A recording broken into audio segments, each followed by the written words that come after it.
Assalamualaikum warahmatullahi wabarakatuh. Alhamdulillahi rabbil alamin. Wassalatu wassalamu ala ashrafil anbiya wal mursalin. Nahmaduhu wa nasta'inuhu wa nastaghfiruh.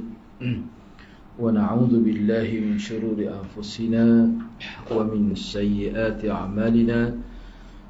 Man yahdihillahu fala mudilla lahu wa man yudlil fala hadiya lahu. Rabbi shrah li sadri wa yassir li amri wahlul 'uqdatam min lisani yafqahu qawli. Amma ba'd. Alhamdulillah, bersyukur kepada Allah Subhanahu wa taala kerana dapat bersama pada pagi ini. Terima kasih kepada pengurusi dan juga semua sahabat-sahabat hadirin dan hadirat yang hadir pada pagi ini. InsyaAllah untuk pengajian pemurnian akidah,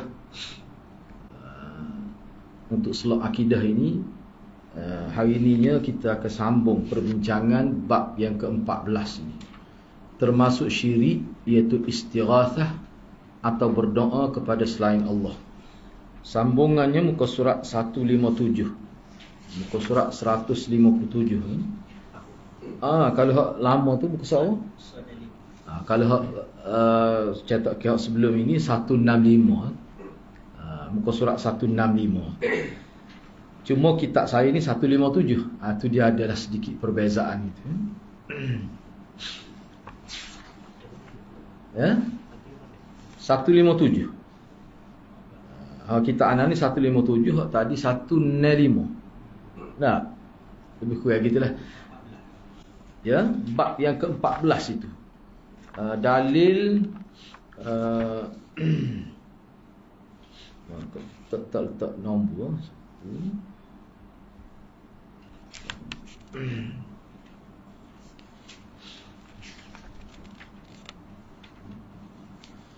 Dalil yang kelima. Dalil yang kelima. Dalil yang kelima, iaitu surah Al-Ahqaf ayat 5 hingga 6. Kita akan bincang di situlah. Jumpa firman Allah Subhanahu wa taala, "Wa man adallu mimman yad'u min dunillahi man la yastajibu lahu ila yaumil qiyamah wa hum 'an du'aihim ghafilun wa idza hushira an-nasu kanu lahum a'da' wa idza hushira an-nasu kanu lahum a'da'an wa kanu bi'ibadatihim kafirin." Dan siapakah yang lebih sesat daripada orang-orang yang menyembah selain Allah? Kalimah yad'u tu diterjemah di sini dengan erti menyembah. Sebab doa-doa ni dia dikira sebagai ibadat. Sebab itulah yad'u asal makna dia menyeru. Dalam bahasa Arab asal makna menyeru. Tapi di sini makna menyembah selain Allah, iaitu sembahan yang tidak dapat memperkenankan doanya sampailah hari kiamat. Sedangkan mereka wahum an du'aihim, sedangkan berhala-berhala itu, yakni sembahan-sembahan selain Allah itu, mereka tidak bagi perhatian pun kepada permintaan-permintaan mereka. Dia tak hira, tak peduli, sebab dia tak dengar. Bagaimana dia nak ambil peduli doa itu? Bahkan mereka ghafilun, mereka tak ambil peduli pun. Mereka lalai daripada permintaan-permintaan itu. Wa idza husyiran nas, dan apabila dikumpulkan manusia, maknanya di pada mahsyar, husyira. Kalimah mahsyar pun ambil daripada kalimah husyira tu. Mahsyar ismul makan. Seperti mat'am, tempat makan. Mahsyar mana tempat dihimpunkan manusia. Itu saja tempat yang manusia berhimpun pada hari akhirat.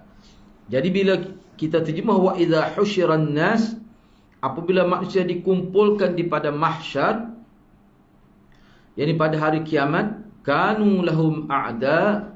Jadi sesuatu yang disembah selain Allah itu menjadi musuh kepada penyembah-penyembahnya. Menjadi musuh kepada penyembah-penyembahnya. Jadi hum tu, lahum hum tu maknanya orang yang menyembah selain Allah. Kanu, waw jamak itu, kanu telah adalah mereka, waw jamak itu maksudnya sesuatu yang disembah. Dia menjadi musuh. Dia menafikan, dia kata aku tak ada kaitan dengan kamu. Wa kanu bi ibadatihim kafirin, dan mengingkari pemujaan yang mereka lakukan kepadanya. Jadi sembahan itu dia kata aku tak suruh pun tak paksa, kamu sendiri yang sembah aku. Dia menafikan. Jadi di sini berlaku satu pertikaian, perbalahan antara ma'bud selain Allah dengan abid itu. Orang yang sembah dan sesuatu yang disembah selain Allah itu mereka berbalah, bertengkar pada hari kiamat. Ini dua ayat, iaitu ayat 5 dan 6 dari suratul Ahqaf. Syarah kepada ayat ini, Allah Ta'ala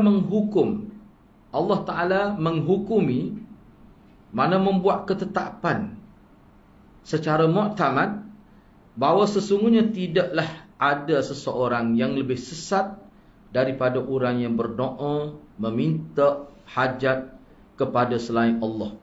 Dari kalangan makhluk Allah ni yang paling sesat. Sesat tu banyak jenis. Banyak sesat tu. Tapi nak lawan lah.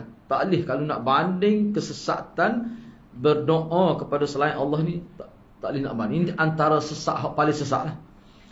Yang makhluk tersebut iaitu sesuatu yang diminta doa itu, sesuatu yang disembah itu, mereka tidak mampu mengabulkan doa mereka di dunia ini, serta tidak pula dia mampu mendengar doanya. Orang yang berdoa kepada dia nak kabul macam mana, dia nak perkenan macam mana, dia pun tak dengar.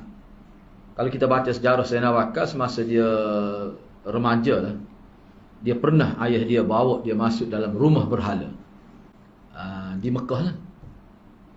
Lepas tu ayah, sebab dalam riwayat tersebut nampak Sayyidina Bakar, nampak dia tidak, orang panggil nampak tidak beri perhatian kepada ibadat itu, sembah berhala tu. Jadi ayah dia fikir macam mana nak buat supaya Sayyidina Bakar ni mana jadi anak muda yang daripada awal usia lagi, dia ni menjadi ahli ibadat.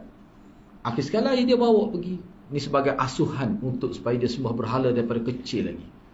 Bila dia masuk dalam berhala tu, ayah dia pun tinggal dia, ayah dia pun keluar. Dia kata aku tengok pada muka berhala tu, kata Sayyidina Bakar. Patah aku tanya, bukan aku tanya, mula-mula dia kata aku sebut pada berhala tu. Lapar ni dia kata. Kalau kita bahasa kata lapar nasi ni. Lapar nasi ni. Soalan begitulah. Dia kata berhala tu tak tahu. Dia sebut gitu. Lepas tu dia pun minta dengan lebih khusus, tolonglah sediakan makan dia ataupun bawa makan dia untuk dia. Dia kata berhala tu tak kata apa sebenarnya. Tu. Kata-kata dia tu sebenarnya, dia nak ayat ni dia dari, sebab Sayyidina Bakar ni salah seorang sahabat Nabi yang tidak pernah terlibat dalam ibadat pada berhala. Jadi masa remaja pun dia kata akal dia tak boleh terima daripada awal lagi. Dah lah kalau dia tak boleh sedia makan dia, ayat lah makan dia tak ada kan. Dia tak tahu. Ayatnya tak ada. Hatu yang dimaksudkan di sini tu, dia tak dengar pun doa kamu. Dia nak makbul, dia nak terima, dia nak respon macam mana. Dia tak dengar pun. Ketika ditegakkan hari kiamat, mana ketika Allah berlaku hari kiamat dan manusia dikumpulkan di satu tempat yang bernama mahsyar, jadi sesuatu ataupun makhluk yang disembah selain Allah, mereka memusuhi orang-orang yang berdoa kepadanya.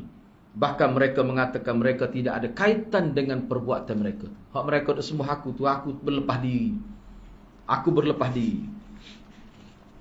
Maka tidak ada yang diperolehi oleh orang-orang musyrikin kecuali rugi dunia dan akhirat.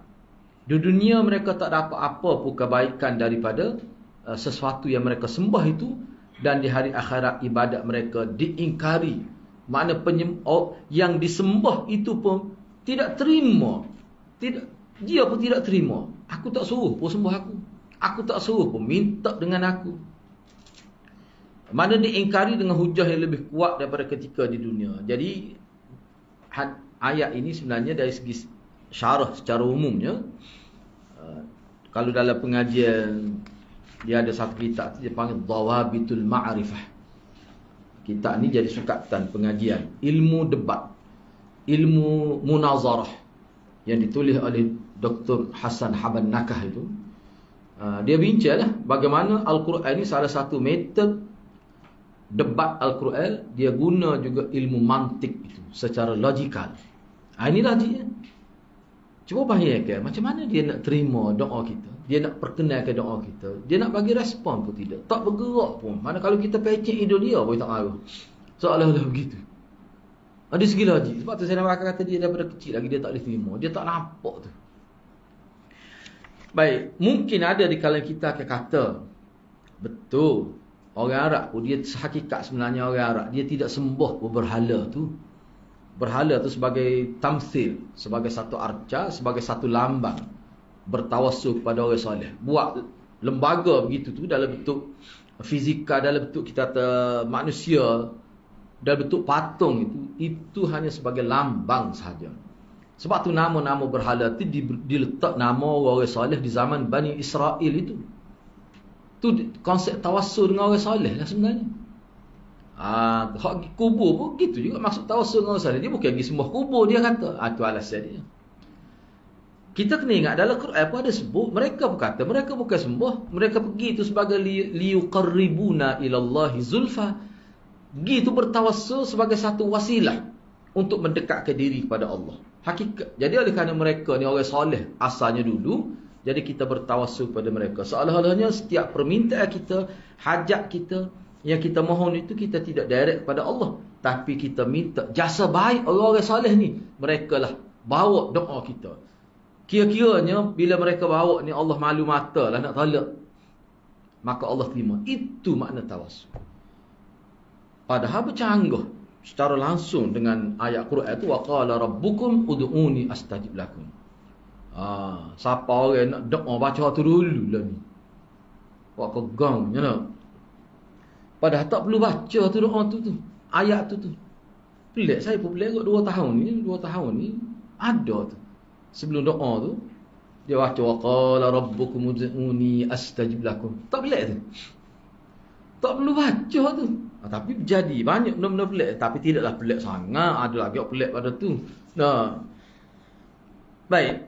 Jadi kalau kita tengok di sini, syarah ni sebenarnya lah. Kalau kita tengok dari tafsir, banyak lagi syarah dalam bentuk lain. Syarah ni tu yang kitab ni lah. Dia syarah ni, dia buat ni, dia panggil syarah secara zahir. Kita tak usah kira lah maksud dia tersirat gini, tapi perbuatan zahir tu pun salah dah. Perbuatan zahir tu pun salah dah. Hak kita kata niat dia bukan sembah berhala, tapi perbuatan zahir tu. Hati tu suku kira. Nak ayatnya dalam agama kita ni, perbuatan zahir tu sendiri boleh membawa kepada kafir dan syirik. Tali. Tu.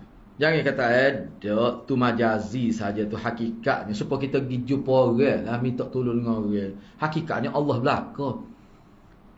Kalau Allah tidak beri, seluruh manusia tak boleh nak bantu kita. Kalau Allah tidak izin, kita pergi minta tu sebagai hidup di dunia ni, cari sebab-sebab tu. Bila nak dapat sesuatu dalam konteks dunia ni, kita pergi jumpa orang suruh tolong kita dalam ruang-ruang yang dia boleh tolong. Hak ni pun gitulah juga. Sebab tu ada pengkuliah sebut dalam internet tu, dia sebut, dia kata pergi bertawassul dengan orang soleh termasuk dalam sebab syar'i. Itulah serupa ni. Tu.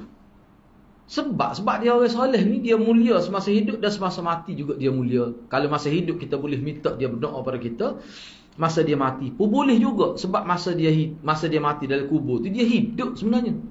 Memang saya dengar sendiri tu, dia kata begitu. Tu tak kena tu. Memang kalau kita fikir secara logik, yalah, tapi dia bercanggah dengan nas. Dia bercanggah dengan kenyataan Nabi. Sebab Nabi suruhnya bila seorang itu mati, putuslah hubungnya kita dengan dia. Bahkan kita hidup ni sahaja boleh beri manfaat pada dia dengan doa-doa kita kepada Allah untuk dia. Sekadar tu ya. Tak ada satu riwayat pun sebut kita pergi minta supaya dia berdoa pada kita. Atas nama nas daripada Nabi tidak ada. Bahkan atas nama larangnya itu adalah. Bahkan ulama hukum macam ulama sebut bahawa perbuatan itu adalah merupakan perbuatan puak-puak jahiliah, puak-puak musyrikin di zaman jahiliah. Dari segi logik memang betul. Kita nampak pun yalah, takkanlah orang kafir kuri hak cerdik-cerdik pemimpin tu pergi nak sembah batu. Padahal dia buat dia lah tebuknya.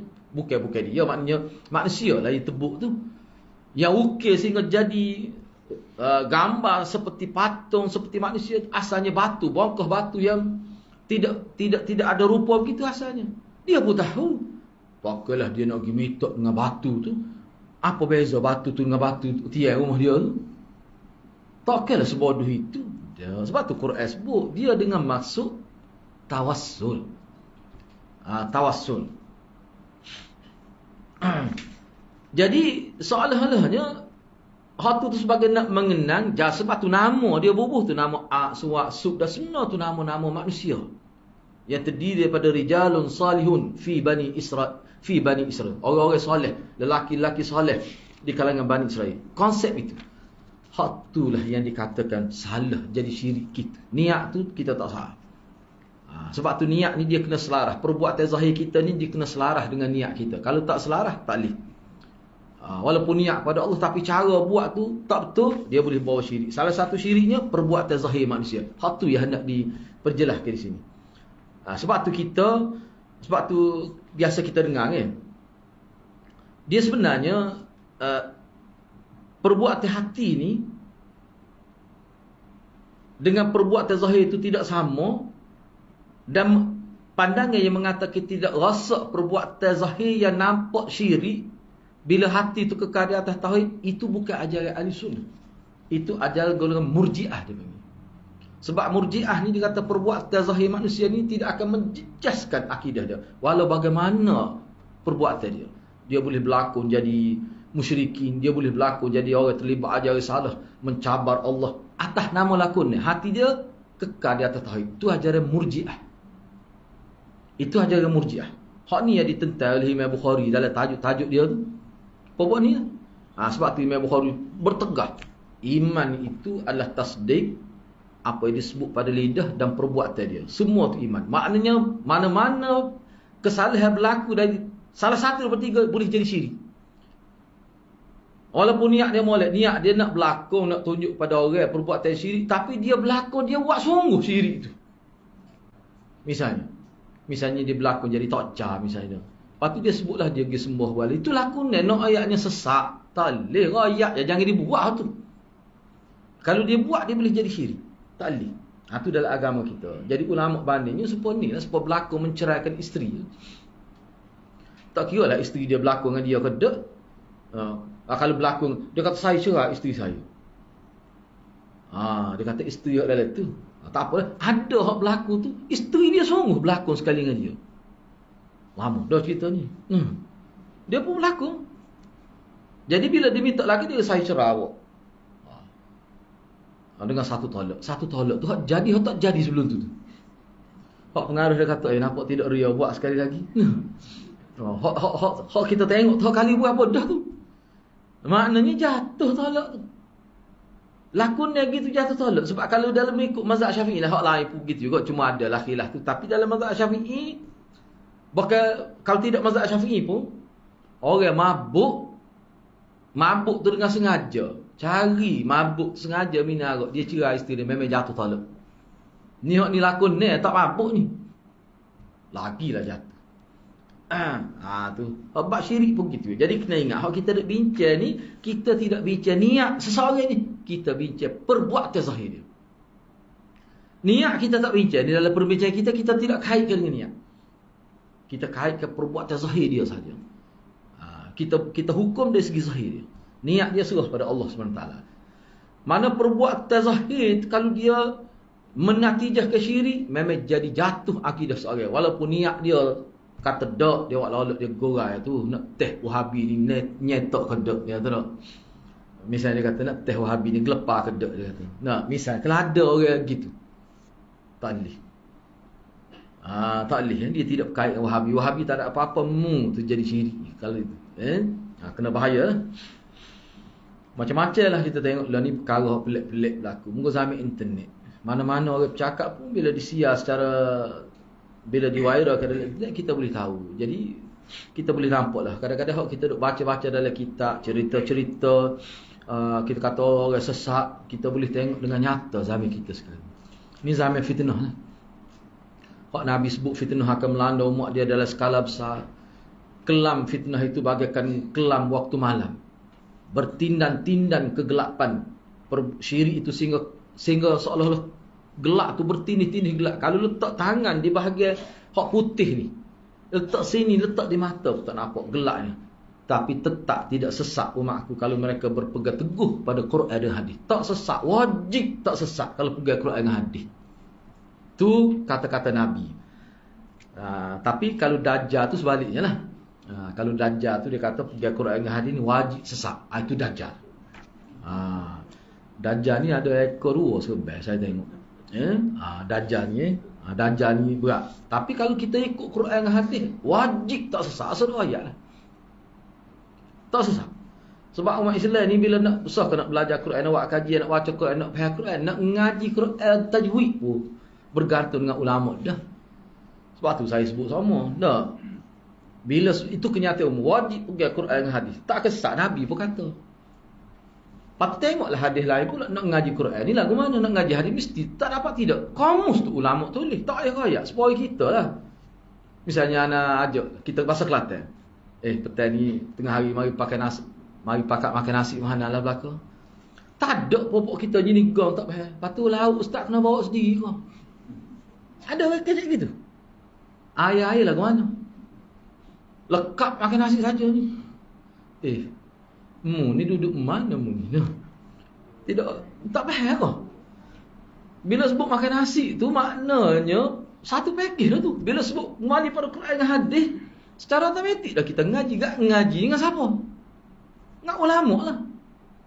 Sebab tu saya kata Dajjal ni bila dia nak menyesatkan manusia, itulah cara dia. Jadi bagi orang yang mengaji tak apa, bagi orang tak mengaji, tak boleh. Kata Allah hadirat cerita ni sebelum saya berhijrah ke KL ni, di Masjid Lundai tu. Lah ni Ustaz Anif pun mengajar lagi dah waktu lepas isyarat.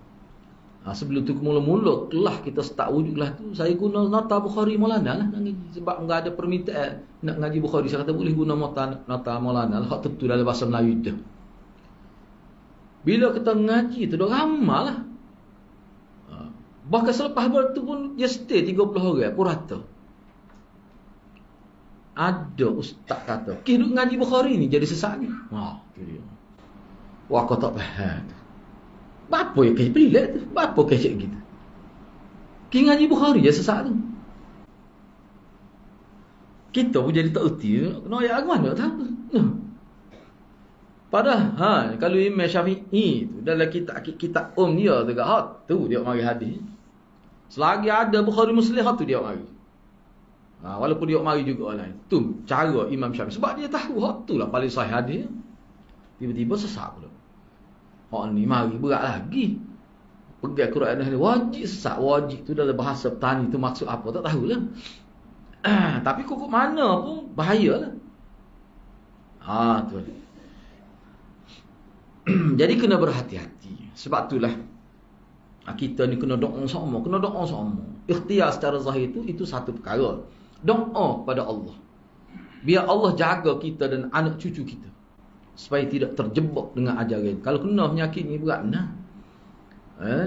Tadi pun saya baca pagi tadi lepas subuh tadi pun kitab Talbisu Iblis tu kena bab ni lah, bab batiniyah ni, ajaran batiniyah ni. 8 pembahagian dibuat Ibnul Jauzi tu. Sebiji seperti yang ada sekarang ni.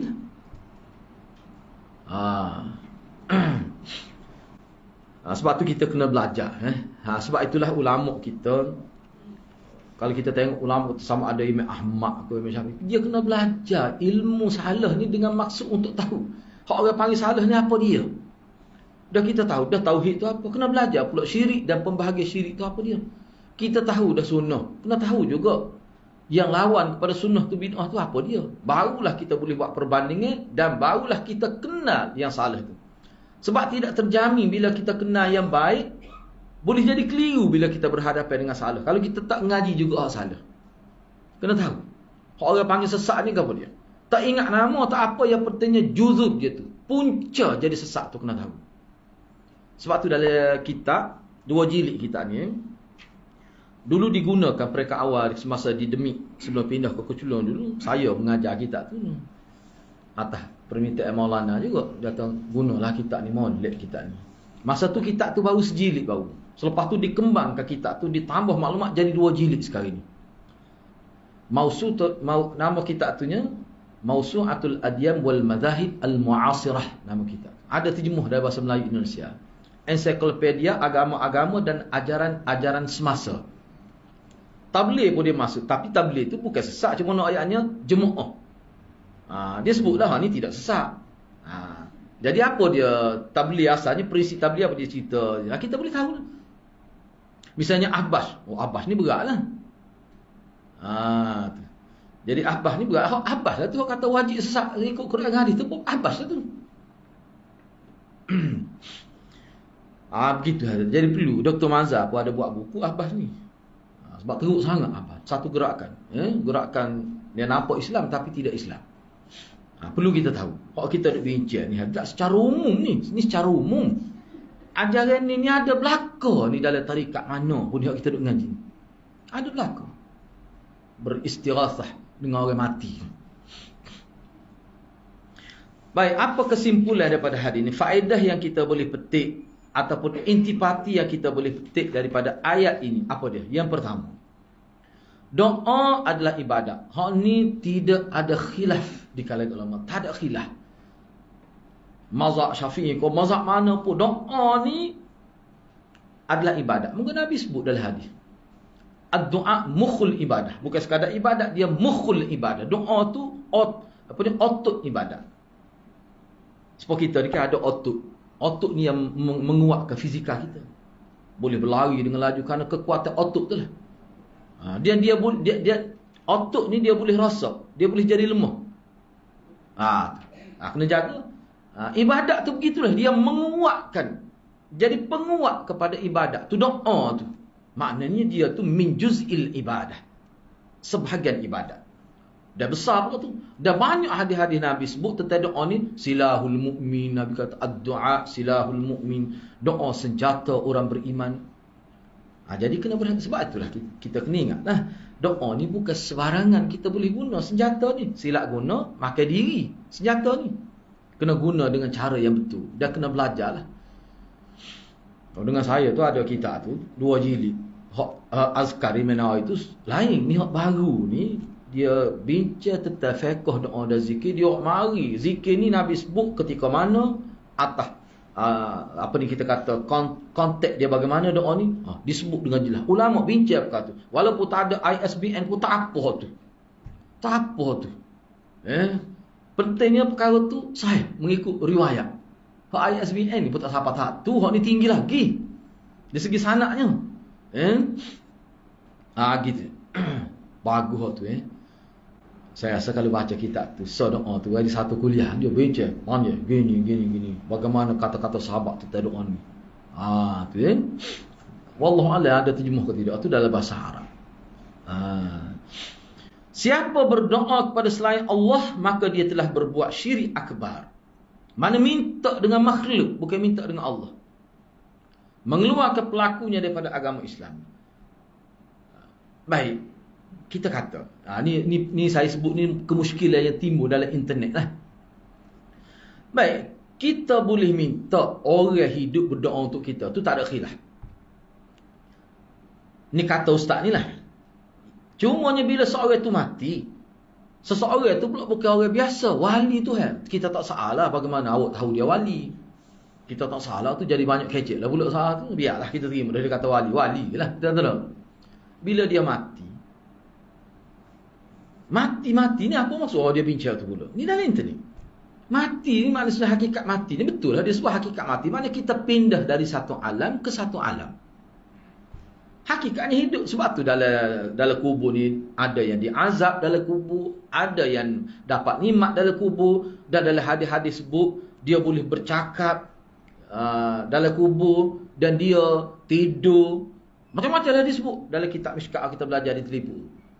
Sehingga malaikat persilakan dia tidur, bilik dia tu luah, jauh mata memandang. Bila dia nak tidur dibuka pintu, masuk udara syurga, sejuk jadi dia. Dalam hadis sebut. Makna dia hidup. Lepas tu dia mari pula, dia kias lah pula, boleh mendengar pula. Macam-macam lah pula konsep-konsep yang silap itu. Baik. Oleh kerana itu dia kata, Sebab tu ada. Ni ada ulama-ulama yang kata doa tu tetap bermanfaat. Doa dia tu. Mana kita boleh minta lagi walaupun dia berada di alam barzah. Sebab apa? Sebab dia hidup. Dia boleh dengar permintaan kita. Dia kata sama ya. Bukan kita minta dengan orang mati tu. Kita minta dia doa untuk kita. Seperti mana dia hidup, kita minta dengan. Bertawassul dengan orang soleh. Jadi bertawassul dengan orang soleh ni, orang soleh tu bila dia mati pun tetap nama orang soleh. Bila dia mati dalam kubur, duduk dalam kubur pun masih soleh lagi dia tu. Tak kapur dengar ya Allah yuk. Masalah sekarang ni ada tak. Jangan kita guna akal kita 100%. Mu'tazilah jadi sesat. Itulah. Isu dia sekarang ni doa dengan orang hidup ni Nabi sebut. Tapi bila mati tu ada ke Nabi sebut? Ada ke tak sahabat Nabi? Sahabat Nabi lah. Bila Nabi wafat, pakat pergi minta doa dengan Nabi. Ada? Tak ada sehadis pun mengikut ulama. Padahal kubur Nabi duduk mana? Bukan duduk di bakit. Duduk dalam masjid. Kita sebut dalam masjid lah mudahnya, sebenarnya tidak masjid tu. Itu rumah Nabi. Sampai hari ni pun tidak declare sebagai masjid tu. Itu bilik Aisyah tu. Jadi tak ada sah. Sebab tu Profesor Dr. Nasir Al-Judaini dia kata kalau ada mesti ulama kita tahu kalau ada hadis. Bahkan tak ada. Kalau betul boleh mesti sahabat Nabi muka ya tak ya pun 5 kali sehari ke masjid tu. Enggak lalu kok babus salam tobik ke begitu juga.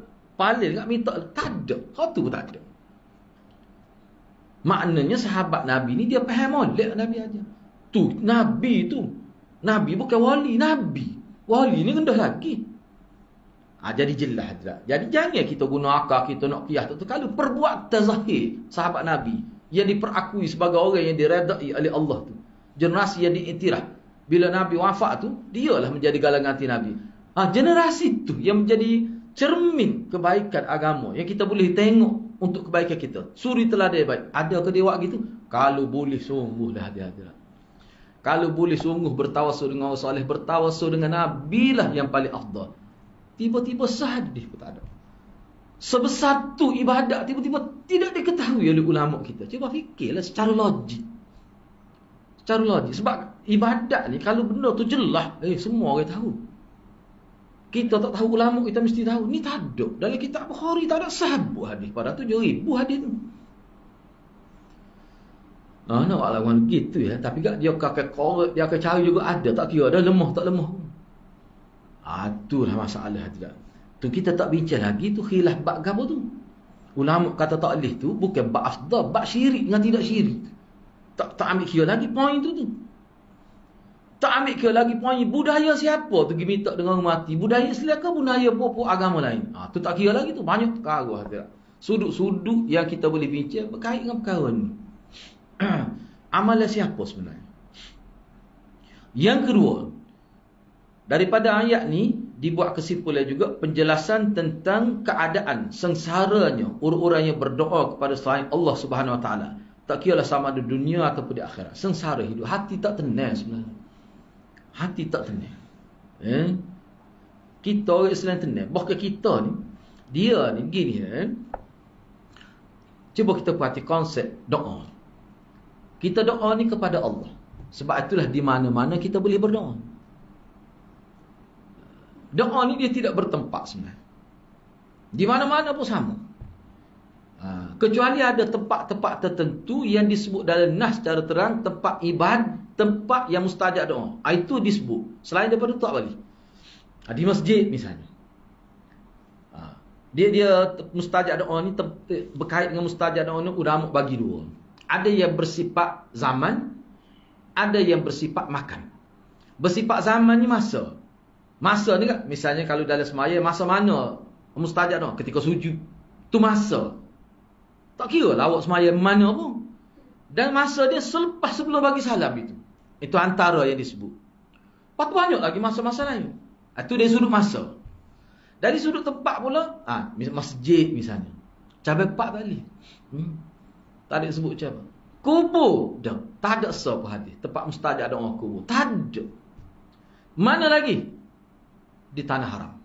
Semua tanah haram kan? Tidak.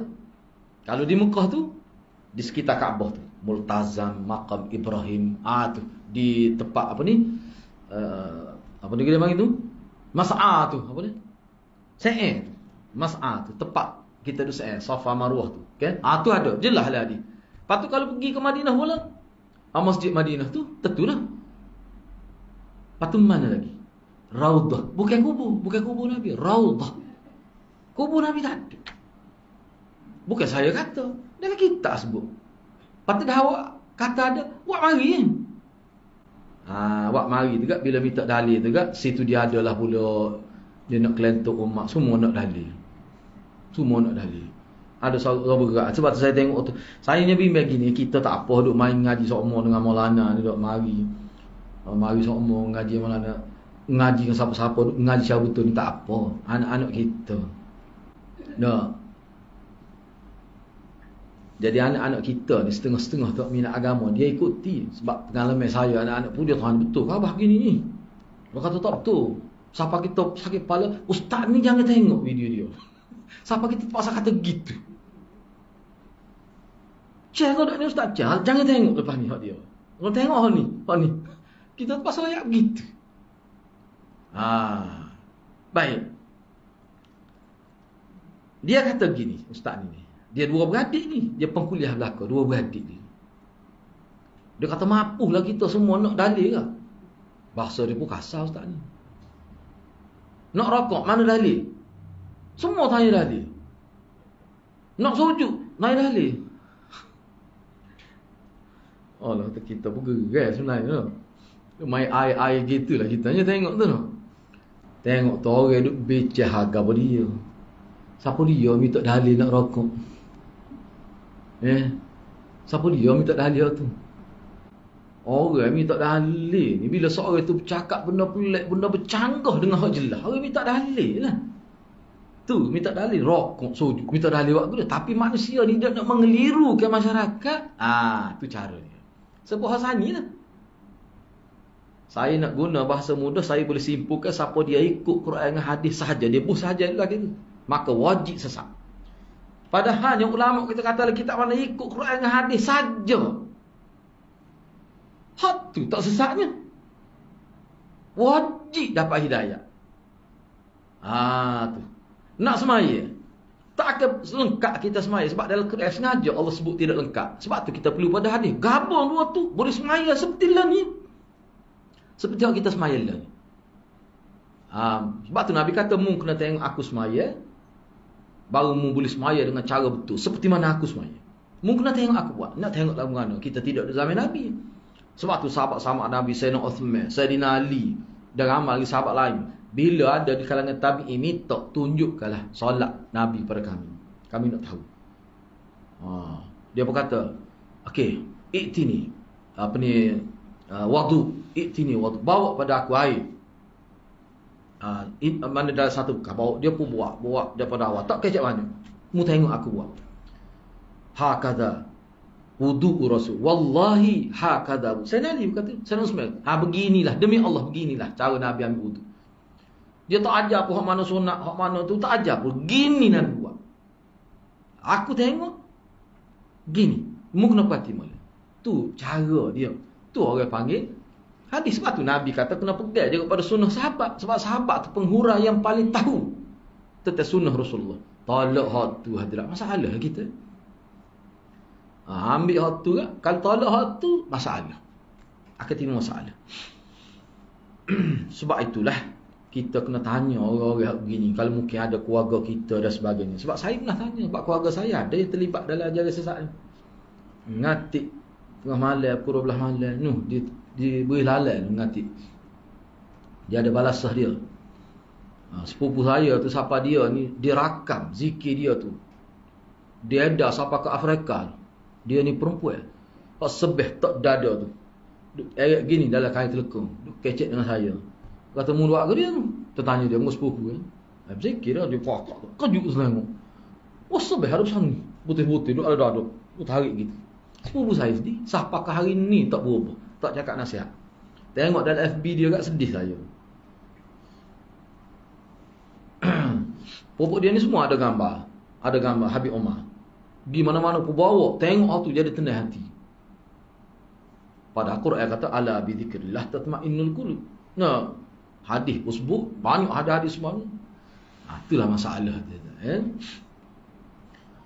Siapa dia ajak dia masuk ajaran itu? Salah seorang orang pondok. Saya bukan kata pondok, orang pondok. Pondok lain, ni orang pondok.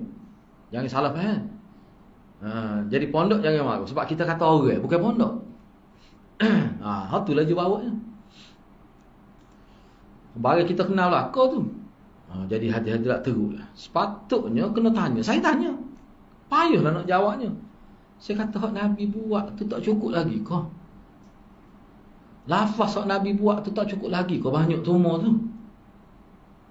Siapa boleh kumpul sebuah kitab amalan seharian, tak kira hak mingguan, tak kira bulannya, tak kira tahunnya, harian. Harian saja, tak kira lagi hak lain-lain tu. Hak Nabi buat seminggu sekali, hak tiap hari, rutin. Siapa boleh kumpul sebuah kitab? Saya buat kuliah tu setahun habis. Mari hari minggu ni mari ngaji, tanya pula hak minggu lepas amal ke tak? Gitu sama tanya. Senyap belaka. Bila tanya amal. Mana tak apalah kukuk mana. Tapi kukuk mana pun ramai yang sebut feedback yang kita dapat lah. Bila saya tanya feedback tu, dia kata ustaz banyak dah pokok kita amal tapi tidak semula. Kata tak apalah, alhamdulillah lah. Siapa pokok dia ni tak? Ni di apa ni?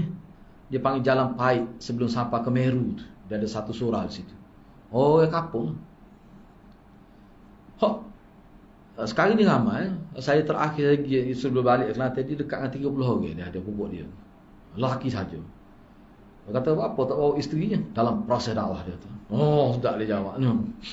Ada kitab belakang dia, beli putih seorang. Dia kata memang tengok. Saya kata tak tengok tu, tak apa, dia ada telefon, ada. Boleh tengok smartphone. Memang ni masa makan dia hari terakhir tu dia jam mula ni. Jamu pulut dengan rendang tu. Kita duk kecek saya buat. Kata pak cik amal banyak mana dah ngaji ni. Dia kata banyak dah ustaz ni dia kata. Tapi tidak semua lah. Kata tak apa alhamdulillah lah tu. Dia kata saya tengok kitab tak ingat tengok. Engkau kitab tu kecil lah. Warna biru 1001 amalan. 1000 amalan, 1001 lah. 1000 amalan sehari semalam. Nama apa tulis tak ingat, nama penulis apa tak ingat nama apa? Husainan tak? Abdul Haushin tak? Bukan Abdul Haushin tu sirah tu, sahih tu. Sirah Ustaz Awi ngajar tu. Tu lain. Tak apalah. Kukuk mana pun adalah ada seorang cikgu tu nak ayatnya dia perlu dah. Kita tekan. Hak ni jelas pada Nabi. Ada hak lain pun. Tapi jangan ambil hak tu. Sebab kelebihan kalau hak Nabi ni, kenapa saya tekan perkara itu kita belajar tentang syirik. Sebab dalam awal mukadimah kita ni, kita nak dapat iman yang teguh, nak mengelak daripada syirik, nak elak daripada gangguan syaitan, dia kena amal sunnah Nabi. Sebab tu dalam ada dalam satu riwayat yang sahih lah. Ni dalam Sunan Nasa'i kita belajar ni. Dalam ada mufrad pun ada. Nabi kata bila mu takut pada waktu malam, berasa takut. Sebab saya pernah. Ni ayah saya sendiri biarlah nak sebut. Dia pernah satu malam dia takut tak boleh tidur. Siapa dia turun tu bawa kereta dia pergi rumah saya. Nerah dia tidur rumah saya. Dia tak boleh duduk, tak tahu apa. Tak pernah dia tu. Tu Nabi sebut kalau takut siapa tak nerah tidur, Nabi suruh buat kita. Nabi suruh buat apa? Nabi tak sebut suruh cari jaga kawasan tu, pak agak kau gapo jaga kawasan lah, jaga. Nabi tak sebut suruh cari penjaga kawasan tu. Nabi kata ingat kepada Allah dengan baca tahlil. Nabi suruh baca tahlil. Tahlil ni kata la ilaha illallah. Nabi suruh tahmid, kata alhamdulillah. Nabi suruh tasbih dulu. Dalam tu tahlil, tasbih, kemudian tahmid, kemudian takbir. 4 perkara tu. Nabi suruh baca sebanyak-banyaknya. InsyaAllah hilang. Nabi suruh gitu. Sahih tu. Tu ajaran Nabi. Tapi ajaran Dajjal ni dia suruh kita ingat. Sebut nama, baca Fatihah, hadiah pada penjaga kawasan. Itu Dajjalum minad Dajajilah. Itu seekor Dajjal daripada Dajjal akhir zaman. Tu cara dia. Dia gini, kalau kita baca dalam kitab-kitab. Sebab dengan saya tu ada kitab khusus tentang Dajjal. Salah satu agenda paling utama dalam mukaddimah kitab disebut. Salah agenda Dajjal ni hak mata tak buta ni. Hak mata buta tu tak tahu bila lah mari tu. Hak tu memang tengok tahu dah sebab ditulis kafara ataupun kafir dalam hadis tu. Hak tu dia uduh. Rambut khiting khotok. Lepas tu mata sembuh, hak tu tubik tu macam-macam disebut Nabi sebut kaki peka pendek pula tu. Nah, hak tu tengok tahu dah gajah tu. Hak ni dak mata molek. Mulut mani. Nah. Tapi dia akan bawa umat Islam ni supaya ikut ajaran hak tidak Nabi, tapi nak serupa dengan ajaran Nabi. Dalam mukadimah disebut. Jadi orang kita ni dia tukar kalau nak serupa. Sebab tu Ustaz Wahid kawan baik Malana. Dia kata popok kita ni kalau tak boleh pinggan suruh taik kubah, nyambil taik kubah. Tu Ustaz saya baik Malana ngaji sekali di Pakistan ni. Ustaz Wahid kita panggil ayah hid dia, tak ayah hid. No, Malana kalau tak ayah hid dia kata betul. Kata jodoh tak ayah hid kata popok kita ni. Udah hidung sombak tak tahu bang. No, nampak serupa. Lepas tu lapik lau pisau pula jadi kau kelabu. No, nyagi ga tai lembu. Daripada surah tu. Bak nak serupa. Barang nak serupa. Sebab tu Nabi tak bui tasyabuh, tak boleh serupa. Tak boleh. Sebab tu saya tanya sepupu saya tu, tak cukup ke dia lagi? Cuba ya. Dalam Islam ni tak cukup ke apa lagi? Bak amal dia. Doa. Banyak ketemu. Nak amal tak habis saya dah tu. Tapi bapa duk pergi ambil orang lain juga. Bapa. Itu isu dia. Tapi popok sesat ni kata tak boleh kah? Dasar kah? Tu cara popok sesat dia nak menimbulkan keliruan. Sebab tu saya jawab tu kan, haram. Tak boleh. Kita wih lalu. Tak boleh. Dia zaman sekarang ni cuba kurangkan berkias. Kacet direct. Sebab zaman tahap berat dah. Nak kias lagi. Kalau tidak berat, tapi kita kena tahu hujah lah. Mestilah tu. Tahu hujah tu. Sebab itulah hadirat hujah ni ulama dia kategorikan. Hujah untuk orang awam ni, dia nak baca Quran, baca hadis tak ingat. Sebab tu hujah orang awam, saya Umar pun pernah guna. Saya tak ingat cari buku tu tak jumpa. Bukan di rosak masa banjir pun. Ada ulama kumpul. Saya Umar ni salah satu dia guna untuk menyedarkan masyarakat. Nabi buat ke tidak gini? Tu kata-kata Sayyidina Umar untuk menyedarkan masyarakat. Khususnya orang-orang awam. Kita nak tecek lebih-lebih dengan orang awam ni tak. Dia bukannya erti. Cukup. Nabi buat ke tidak? Bahkan dalam hadis Nabi ada sebut. Umat ni akan selamat. Kalau dia ada tanya. Mana dia rujuk pada aku. Aku buat ke tidak benda ni? Aku tu mana Nabi. Akan selamat umat tu. Nabi pun ada sebut dalam hadis. Gak Sayyidina Umar dia guna hak tu je. Mu buat gini ada ke tak Nabi buat? Sayyidina Umar itu dia punya kata-kata dia untuk orang awal sebagai muqaddimah untuk menyedarkan orang awal betapa perlunya kembali pada ajaran Nabi. Tu dia guna. Untuk apa ni kita kata nak supaya tersentak masyarakat. Nabi buat ke dia? Tetapi popok Dajjal ni dia pusing perkara tu. Siapa dia tanya gitu, itu tanda dia Wahabi. Zaman sekarang mana gitu pun. Pengalaman saya kuliah ni. Ada seorang tu penganjur program ni sendiri. Dia ni datuk, berpakat datuk. Dalam pembentangan tu saya tak sebut isu-isu khilafiyah. Kita elok daripada awal lagi. Saya ada buat ketah kerja lah. Anjur dia JAKIM wilayah timur di Mesir. Tiba-tiba ada persalahan. Hadirin semuanya tutup email lah. Tiga negeri ni Pantai Timur ni. Dia tanya isu saya pun teragak-agak nak jawab. Cuma dia tanya, kena jawab lah. Bila kita jawab, kita sebutlah. Saya tak kata bid'ah. Cuma kita kata perbuatan ini tidak sama dengan Nabi. Dan kalau saya normal, tak sama itu sudah jadi masalah kepada Islam. Tak sama dengan Nabi itu sudah jadi masalah. Sudah dianggap masalah. Sebab tu saya normal bila dia tengok sahabat, orang tabi'in lah khususnya buat sesuatu amalan ibadat tak serupa, bersing, baca lain. Tak kata Alhamdulillah. Hak tu tak boleh dah sahabat. Apa tak serupa dengan Nabi? Makna sahabat ni dia kira ke mana biar kekal ajaran yang asal. Bersing, baca lain. Hak Nabi juga. Tak kata Alhamdulillah. Hak tu pun saya nak kata masuk neraka dah. Masuk neraka kerana khilaf sunnah. Kerana menyalahi sunnah. Itulah sepatut rujuk kita ni. Ni dak kita ubah lain. Habis nak ubah. Alasannya tak boleh kah? Molek ke ulama kita buat tu. Tak boleh pakai kaedah tu. Saya Umar orang yang diiktiraf orang nombor 2. Kalau mesyuarat Nabi tak tinggal dia. Tajalnya pemikiran saya Umar ni. Tengok tak serupa sikit.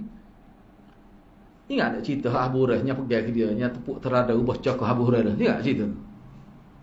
Itu dalam Bukhari benar. Kan Nabi suruh Nabi ni saya sebut ringkas lah. Kita bincang dah sebelum ni. Nabi selipar ke, Nabi sebut apa ni hadis tu, sesiapa yang berkata la ilaha illallah, man qala la ilaha yastayqinu min qalbi dakhalatil jannah, wajabat alaihi jannah. Sesiapa yang kata la ilaha illallah mustayqinan, bukan mustayqinan fi qalbi, dalam keadaan yakin dalam hati dia, pasti dia akan masuk syurga. Kenyataan umum. Sebut la ilaha illallah dalam keadaan yakin. Tak sebut solat, tak sebut puasa, kata la ilaha illallah. Kenyataan umum. Kalau murayat gitulah korang. Nabi amanahkan hadis itu kepada Abu Hurairah. Lepas tu Nabi bagi selipar kepada Abu Hurairah sebagai tanda bahawa dia sebut ni daripada Nabi. Buktinya selipar Nabi duduk tangan dia, di mana Abu Hurairah tak dada, tidak tak atas kepala, tak dada selipar tu. Jadi bila takdir Allah SWT, Nabi kata kalau mu jumpa siapa-siapa pun ayat gitulah. Man qala la ilaha illallah mustayqinan fi qalbi wajabat alaihi jannah. Gitulah lebih kurang, ada mungkin ada silap. Tapi mafhum dia jelas gitu. Pasti masuk surga. Tiba-tiba takdir tu jumpa mula-mula sekali dengan Sayyidina Umar. Tak Sayyidina Umar kenal selipar Nabi. Maka berlakulah dialog di situ. Maka Abu Hurairah pun ceritalah. Dia baca tu. Sayyidina Umar kata, Sayyidina Umar ni orang cerdik. Bahaya ni. Lamanya amal hak ni semua tidak ngatik ya. Hak lain tak buat. Bukan kira orang kapal ni. Ngatik. Pasti. Yakin dengan ngatik tu tak. Ngatik lah kita panggil lah ni. Tahlil masuk ke. Lepas tu puasa buat wajib-wajib lah. Sunat tak buat. Bahaya ni. Dia kata ya Allah ke. Nabi sebut ya betul ni. Selipar. Dia dalil selipar dada aku. Sayyidina Umar tak percaya. Lepas tu dia tepuk. Dia tak jadi tepuk, kena sikit, rebah.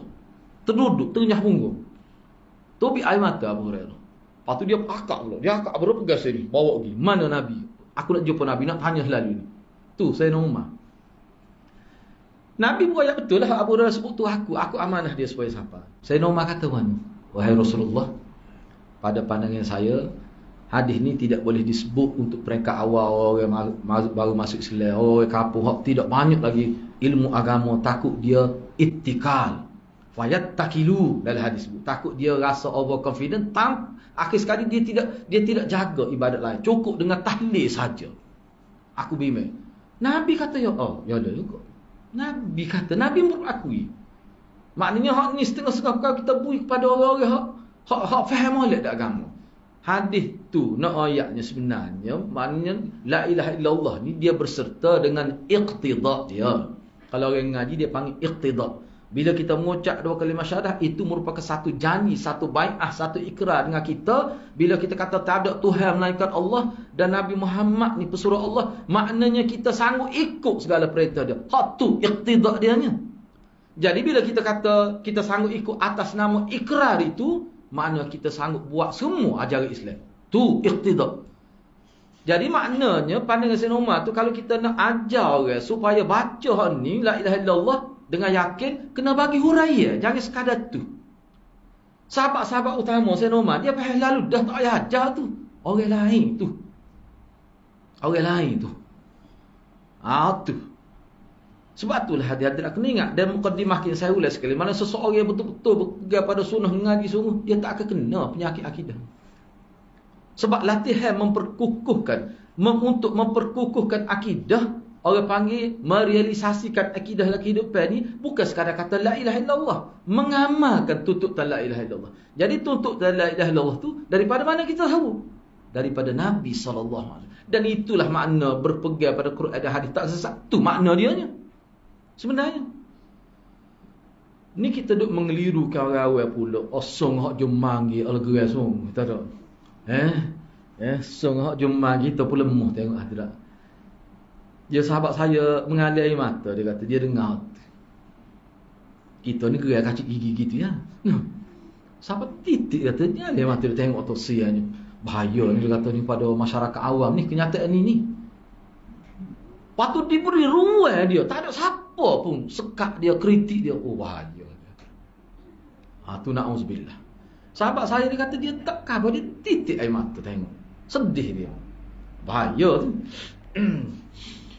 Begitulah hati-hati. Seterusnya, kalau kita kata dia ni jahil tu, orang ngeh tu. Kata pada orang yang sebut ni jahil tu, orang ngeh benar tu. Cuma benar tu. Ada lagi perkataan lain yang sepatut mungkin yang lebih boleh, tapi ialah bercermak nah. Tapi kok mana pun teruk ni. Kata-kata ni teruk ni. Baik, seterusnya pun kita tengok lagi. Orang yang paling bodoh dan yang paling sesat adalah orang yang beribadat dan berdoa kepada selain Allah. Ni paling bodoh. Sebab apa? Perbuatan dia buat tu tak kena pada tempat, tak dapat hasil apa, boleh dosa pula. Sebab tu dalam Quran sebut, kul hal nunabbiukum bil akhsarina a'mala alladhina dhalla sa'yuhum fil hayatid dunya wa hum yahsabuna annahum yuhsinuna sunna. Kena baca ayat, kena tadabbur ayat tu. Nabi kata, Allah suruh Nabi, kul, katakanlah wahai Muhammad, sebutlah wahai Muhammad secara terbuka, maukah aku cerita kepada kamu orang yang paling rugi amalan di hari akhirat. Maknanya dia ni beramal, bukan dia tak rajin beramal, tapi rugi. Siapa mereka? Alladzina dhalla sa'yuhum fil hayatid dunya. Orang yang usaha-usaha mereka itu sesat. Ibadat ni termasuk dalam usaha.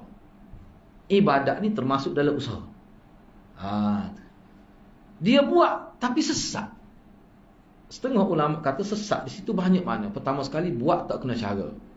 Bukan bid'ah, tapi buat tak kena cara. Selagi dia buat bid'ah tu dengan yakin ibadat, tak kena juga. Mana dia buat ibadat rajin banyak, sepopok khawarij misalnya, tapi tak kena cara. Dia ikut kepala dia, tak ikut kaifiat Nabi. Wahum yahsabun, sedangkan dulu semasa dunia mereka yakin. Yahsabu dengan makna yuqinun, mereka yakin. Annahum yuhsinuna sunnah, bahawa mereka adalah orang yang paling banyak melakukan kebaikan. Yakin begitu. Sebab tu dia sanggup tolak semua pandangan orang. Dia ketepikan semua pandangan sebab dia yakin dia benar. Oh, hak ni nak bertaubat ke jalan mana? Sebab dia tak terima perbuatan dia tu salah.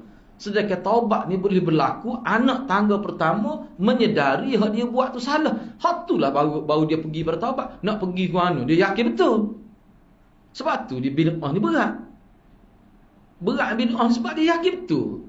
Nak mari taubat ke mana? Taubat ni bila dia terdetik dalam hati, oh tak kena aku buat salah, baru dia mari nak bertaubat, nak lahir insaf itu. Sebab tu berat, kena berhati-hatilah. Kalau kita baca ayat tu, kita tidak boleh lah, patut dia berbangga dengan dia, dia yakin betul. Enggak kita suruh dia bertaubat, dia berbengong pula taubat mana. Taubat ni kalau salah. Tapi ada orang tak faham. Ni dalam internet lah belakang saya tengok juga. Internet kadang-kadang orang atas kita tengok. Kalau tidak atas tu banyak nak cari internet ni. Ada yang sebut, dia kata apa duk sibuk. Bid'ah ni kan ibadat juga. Oh berat tu. Bid'ah aku berdoa tu kan ibadat. Duk sibuk duk di park kelab malam. Apa tak sibuk atunya? Ya tu mu tahu dah tu. Orang tak jadi sesak gitu. Hak ni jadi sesak rugi. Dia tak faham. Lepas tu dia pesoal pula, ibadat ni hukum dia ke? Rakyat hukum. Ibadat apa ni, bid'ah ni bukan hukum. Hukum tu 5 perkara tu lah. Wajib. Apa dia? Halal, haram, makruh, haruh tu hukum 5 tu. Ahkamul al-khamsah itu. Bid'ah ni bukan hukum. Tu kita ayat lagu mana? Mudah, saya jawab mudah. Saya tak tahu hukum kedok itu masuk neraka Nabi kata. Tu senyap sekat tu. Tak tahu lah hukum dia pun. Nabi kata sesat masuk neraka. Dia tanya saya, ni saya dia buka pondok ni. Dia kata dia tak pernah dengar la aslalahu dalam hadis. Kata mu buka pondok lagu mana mu ni? Dia kata tak pernah dengar la aslalahu. Tak ada asal ni riwayat ni. Dia tak pernah dengar. Dia tanya saya, mu ambil mana dia? Saya kata mu buka pondok mana lagu ni? Dia jerantuk dia buka pondok. Ikut dia lah kalau dia dengar pun live you know. Sebab dia berhi sangat dia masuk dalam grup riwayat maudhu' pada tak cakap nasihat. Bila kita sebut la aslalah, kita kata PM aku lah kalau nak bincang tu masuk dalam grup susah orang lain pula. Tapi manusia jenis gitulah. Dia nak suruh nampak buruk kita tu, dia masuk secara terbuka tu. Pada kita PM dengan dia asalnya. Teruk manusia ni.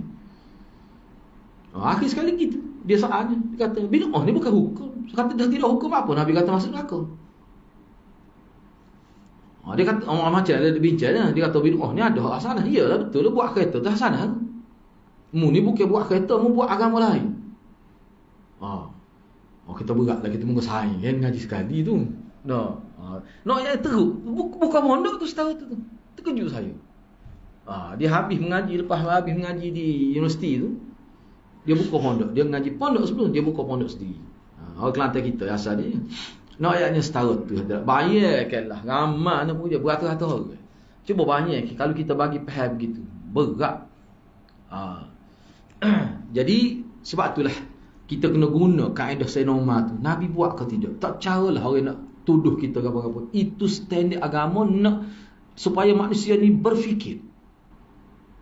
Yang keempat, syirik merupakan kesesatan paling besar. Yang kelima, doa kepada selain Allah itu menjadi sebab permusuhan pada hari kiamat antara yang disembah dan penyembah itu. Jadi dia duk balah sama sendiri antara yang disembah selain Allah dengan penyembah tu. Ma'bud ni yang disembah. Kalau kita ma'bud, kita siapa? Allah lah. Jadi ma'bud selain Allah ni, kita guna istilah itulah mudah faham. Kalau tidak, banyak bahasa kena guna. Ma'bud selain Allah. Ma'bud kita hanya Allah. Ma'bud selain Allah ni, dia akan kata kepada abid dia, kepada penyembah dia, aku tak suruh mu sembah aku.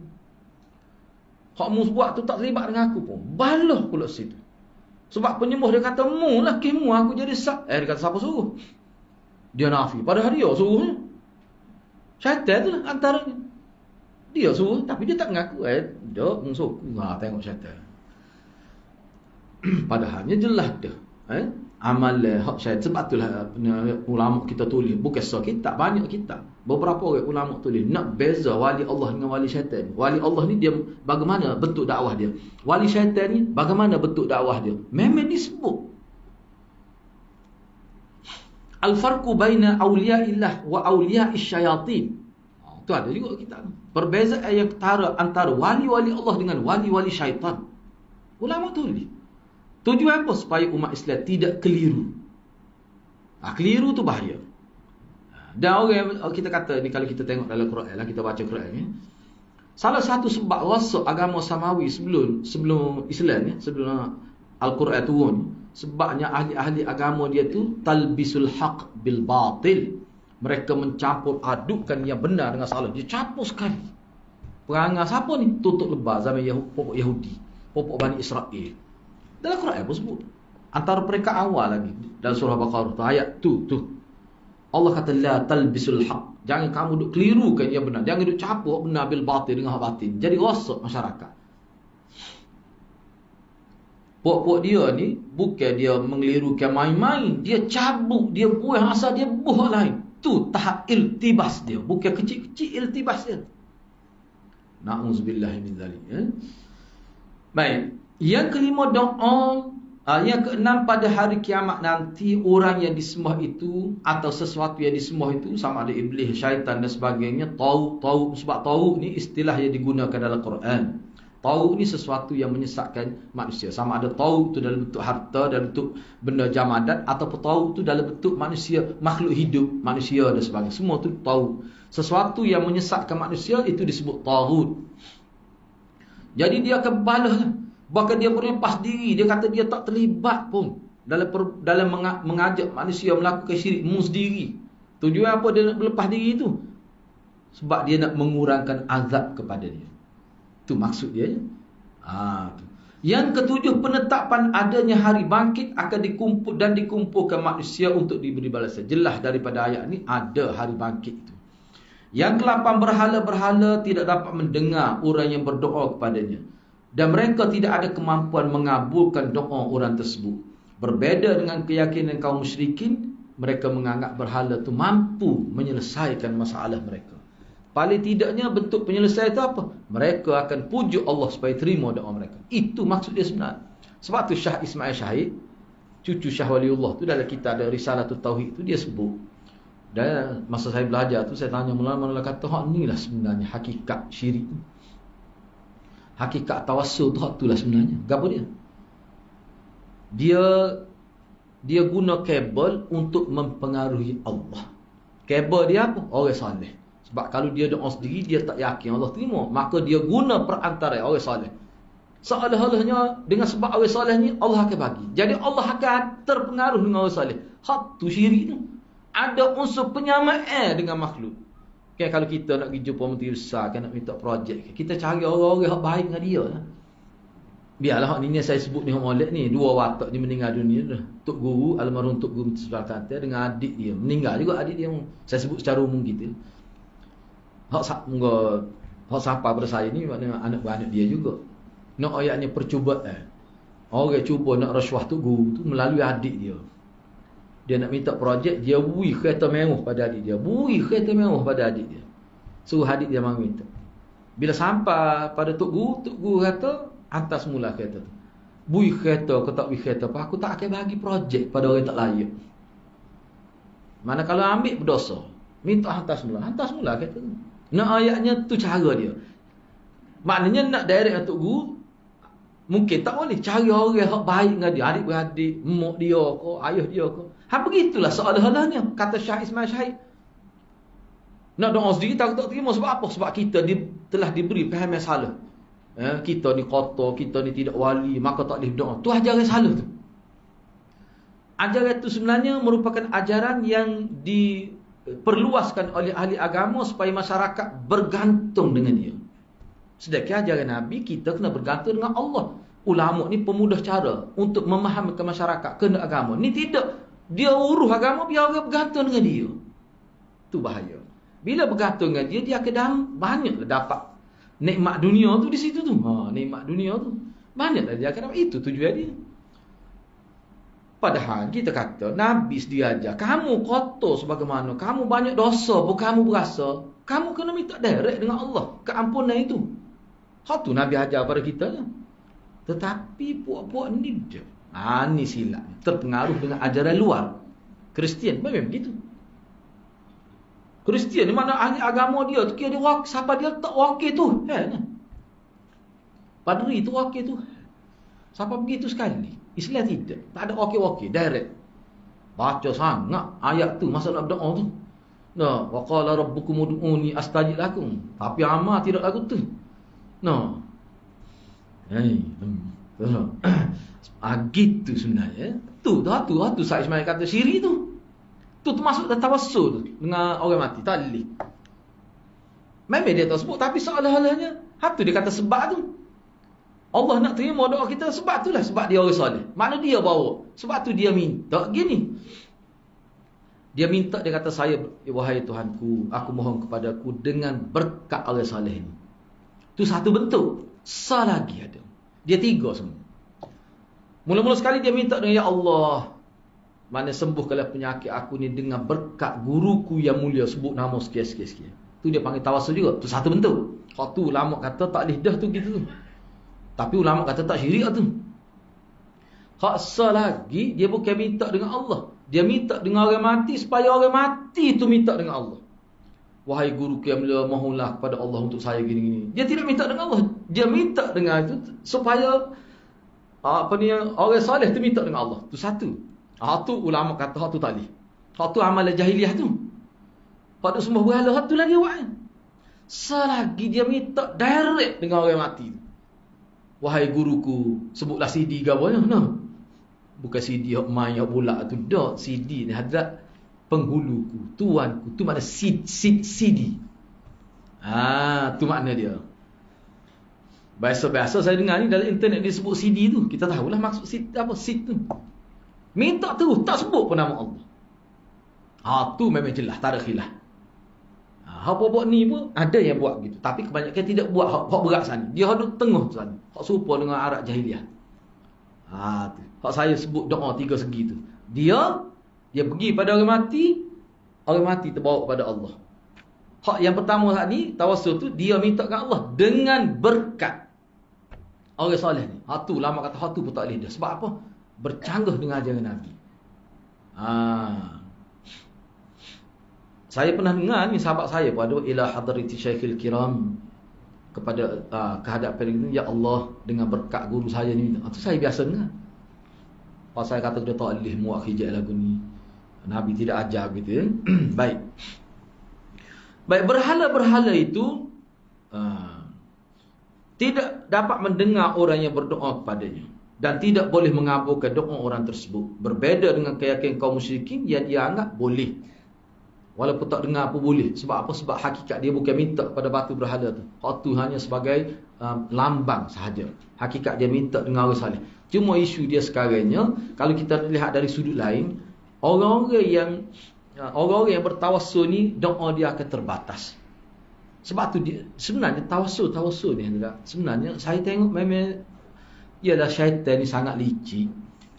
Dia tawassul ni salah satu kesan dia akan terjadi satu fenomena orang yang akan kerap pergi ke kubur. Sebab bila nak bertawassul kena pergi kubur. Tu sebenarnya dia akan bawa ke situ. Banyak yang daripada Malaysia pergi ke kubur Nabi Hud. Padahal tak sahih. Apa kena pergi? Sebab kubur. Kita umat Islam ni, doa ni bukan berkait dengan kubur, sebab tu dia ada dua saya sebut tadi. Berkat doa ni dari sudut zamani dan makani. Hak makani ni kalau mengikut Imam Malik, doa yang bersifat makani, misalnya di Raudah, di Multazam, di Maqam Ibrahim dan di sekitar Kaabah tu, hak tu termasuk dalam sunnah makaniyah dalam pembahagian dia. Imam Malik kata tujuan adanya sunnah mustajab doa di tempat tertentu di dua tanah haram tu dengan tujuan untuk umat Islam pergi ziarah kawasan tu. Kalau kita kecek Kelantan baru ngapuh pergi, muka situ je ada tempat berkat doa berkait dengan tempat. Kalau di masjid mana-mana pada hak tidak masa hak kita kata tempat khusus, Raudah. Tak ada sini Raudah. Ada tulis Raudah tu. Di Benyan apa ada. Dia tulis pintu masuk dia Raudah. Rupanya tempat dia buat ruqyah. Tempat dia bom, tapi dia tulis Raudah. So kata ni Raudah mana pula kita pergi makan gula. Anak murid Harudin dia buka, tu tak apa tu, Raudah lain tu. Tidak Raudatun min riyadil jannah tu. Imam Malik kata tujuan tu lah. Sebab Imam Malik dia kata kalau musim-musim haji tak sah lah orang tempat duduk berebut nak pergi Raudah. Wi kau orang luar lah. Tu cerdik dia punya Imam Malik. Sebab dia faham tujuan tu lah sebenarnya. Bila kita pergi ke Masjid Madinah, masjid tu dah ada kelebihan dia khusus lah. Raudah tu pula tak ada. Masjid ni mana-mana pun ada kelebihan, kecuali 4 buah masjid. Masjid Madinah ni antara kelebihan dia tak ada hal lainnya Raudah. Masjid Mekah antara hal tak ada tempat lainnya ke dia Kaabah tu. Dia ada unsur tu. Makna hal tu semua Imam Malik kata isyarat supaya kita pergi mengemaskan dia punya, membuat persiapan pergi. Hak tu sunnah makan dia. Tempat lain tak ada. Berkat di situ ada kan. Tetapi hak banyaknya hak mana? Hak banyaknya sunnah zamaniyah. Masa. Bila kita kata masa? Waktu lepas asar tu ada hadis sebut mustajab tu. Waktu musafir, selepas maya, mana-mana pun ada tu. Hak tu hak banyaknya. Kenapa tak rebut tu? Nak ayat ni hadirat, kalau kita baca ke sudah kita nampak dalam agama kita ni seseorang tu tidak akan terjejah ibadat dia.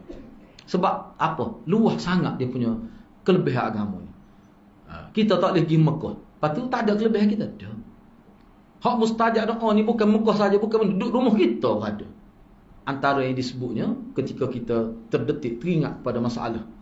Ingat pada masalah ayah kita yang bermasalah, mak kita ada masalah. Teringat doa lalu, tak ada semaya, tak apa. Itu antara mustajab doa. Kenapa ulama kata begitu? Kerana pada waktu itu teringat, anak kita ada masalah. Waktu tu kita boleh fokus. Dan ilhah dia panggil. Ilhah ni gini, salah satu sifat doa yang dikendaki dalam kamu dia panggil ilhah. Ilhah ni kita minta dalam keadaan siapa kita desak, menangis, terhinjuk-hinjuk berkali-kali, ulai hak tulah, tu dia panggil ilhah. Allah suka gitu. Siapa jerit nak minta doa dengan Allah, Allah suka gitu. Dengan orang lain jangan buat gitu. Allah saja boleh buat gitu. Kalau awak pergi minta dengan orang siapa jerit, mungkin batal nyapu lah boleh. Tu boleh ayat. Nah, orang tak suka. Ilhah dengan manusia tu suka. Pergi 2 kali lah, dah 3 kali tak wit dah. Tapi Allah paling banyak minta. Itu salah satu penyebab naik darjat dalam agama. Hak paling banyak minta itulah hak dia suka. Bahkan tak minta tu dikira salah dalam agama. Tu dia panggil ilhah dalam istilah dia. Dengan orang lain tak lewat gitu. Dengan Allah boleh. Baik, yang ke-9, beribadat hanya kepada Allah sahaja dan tidak kepada selainnya. Ni akan bawa kebaikan dunia akhirat. Ni kalau saya nak sebut panjang lah doa ni dah. Misalnya Imam Bukhari dalam kitab Al-Mufta dia sebut. Lepas tu dalam Sailul Murajjah tu 5 jilid. Dia ada kitab 5 jilid syarah Adabul Mufrad tu. Dia kata doa-doa ni bila kita kena cara menepati disiplin, pasti Allah bagi. Maksud pasti Allah bagi tu sama ada Allah bagi di dunia atau Allah bagi di akhirat. Tapi pasti Allah bagi. Kalau cukup syarat. Salah satu syaratnya tidak mengekali melakukan dosa besar.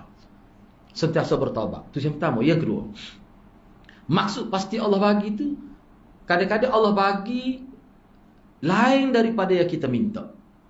Hikmat dianya kerana Allah Maha tahu keperluan sebenar kita. Minta kaya, tapi Allah bagi anak ramah. Tapi cukup. Tidak meminta sedekah lepas anak ramah. 3,000 cukup. Tak perlu meminta-minta dengan orang. Tapi setengah 15,000 tak cukup. Nak uji kemuk pun tak boleh. Balik raya, nak kelip di kapur dia, minta pitih dengan kakak dia, nak berminyak kereta. Pendapat dia 15,000 sebulan. Sekelamin kakak dia penipan dia. Kakak dia kata, saya nasihatlah Adin. Dia kata, lagu mana jadi adik dia ni. Duit ngomong tak ada. Pendapat dia 15,000 sebulan. Kakak dia ya lah. 2 sekelamin tu. So kata nak nasihat lagu mana. Muka dia 2 PhD lah. Boleh PhD dah. Sebelum PKP ni boleh PhD. Nak ayat ni. Kita pun jadi mikir juga orang 3,000 cukup. Tu hijab Allah lah tu. Bila berkat lagu tu lah jadinya. Sebab tu ulama kata minta ni bila kita berdoa dia ada berkat. Kadang-kadang minta kaya, tak kaya-kaya pun. Tapi dia hati dia lebih kaya daripada orang kaya. Anak dia juh-juh jadi. Kalau saya nak sebut panjang. Nak sebut contoh hak ni. Sebab saya terujum dengan anak dia mengaji dengan saya. Ayah dia ni Tubik J. Maksud J Tubik J. Ayah dia. Kenal belakang lah. Kita kenal. Dia baik dengan ayah saya. Teruk lah ayah dia ni. Jadi menyebabkan isteri dia ni terbebal lah hidupnya. Terpaksa bekerja. Dah lah tak ada pendidikan mak dia ni. Sampai kerja basuh pinggan dia. Lepas tu pergi melepak kain. Mahu orang lagi. Anak 10 orang. Anak dia ngaji dengan saya beberapa orang. Mak dia ni dah lah itu. Buta huruf pula. Mak dia buta huruf. Tapi anak dia semua masuk universiti. Jadi pihak sekolah panggil lah. Pihak sekolah interview dia. Macam mana dia boleh sedekah. Ayah dia langsung tidak berperan dalam membentuk anak-anak dia. Mereka bandu masuk J tu big J. Tua dah pakai kasut Johnson. Pakai baju jaket. Kita kelih pun tak ada kamu. Mati dah ayah dia. Nak ayat cerita. Gapo dia? Mak dia jawab. Ni lah kita bincang. Mak dia kata dia tak tahu nak buat gapo dia. Muka dia sedih. Dia jadi tertekan. Nak arak tu lelaki tak boleh sekarang. Dia kejaki sekali. Dia nak ajar anak dia pun tak boleh. Dia berdoa kerja dia. Lepas doa tu sah. Selagi dia kata muka dia nak ajar tak boleh anak dia. Dia buat jaruah di rumah dia. Maghrib. Daripada maghrib main ngerik sampai pukul 10. Anak dia tak pernah masuk dalam bilik. Dia suruh baca di ruang tamu. Dia jaga tunggu. Supaya Nabi Sulaiman dia tunggu buat sejid dulu. Tunggu. Dia tak boleh nak jadi tunggu. Sebab dia tak percaya anak dia baca dalam bilik. Cik dia kat dia. Jadi anak dia takut. Dia pergi rotes tu. Dia baik dengan mak saya. Dia ni. Anak dia baca. Kena baca. Dia terbaca dalam bilik. Budak tak baca dalam bilik dia tu. Jadi lepas main ngorik tu. Dia tunggu cok ruang tamu. Dia duduk cok atas kursi. Tunggu kata. Tengok baca. Masuk universiti semua ni. 2 orang ngaji dengan saya. Tu yang dia buat. Jadi situlah mak saya kata. Sebab dia ni dia bergantung dengan Tuhan sungguh. Walaupun dia miskin. Dia minta dengan Tuhan. Hak peliknya dia tak minta dengan orang. Mak saya kata dia tak minta dengan orang. Tak pernah minta sedekah. Mujurnya rumah tak nyewa. Tu nak ayatnya. Sebab tu saya kata di sini dah kita nak ayatnya. Kadang-kadang bila Allah nak beri kebaikan seorang, hak buta huruf pun ada kelebihan.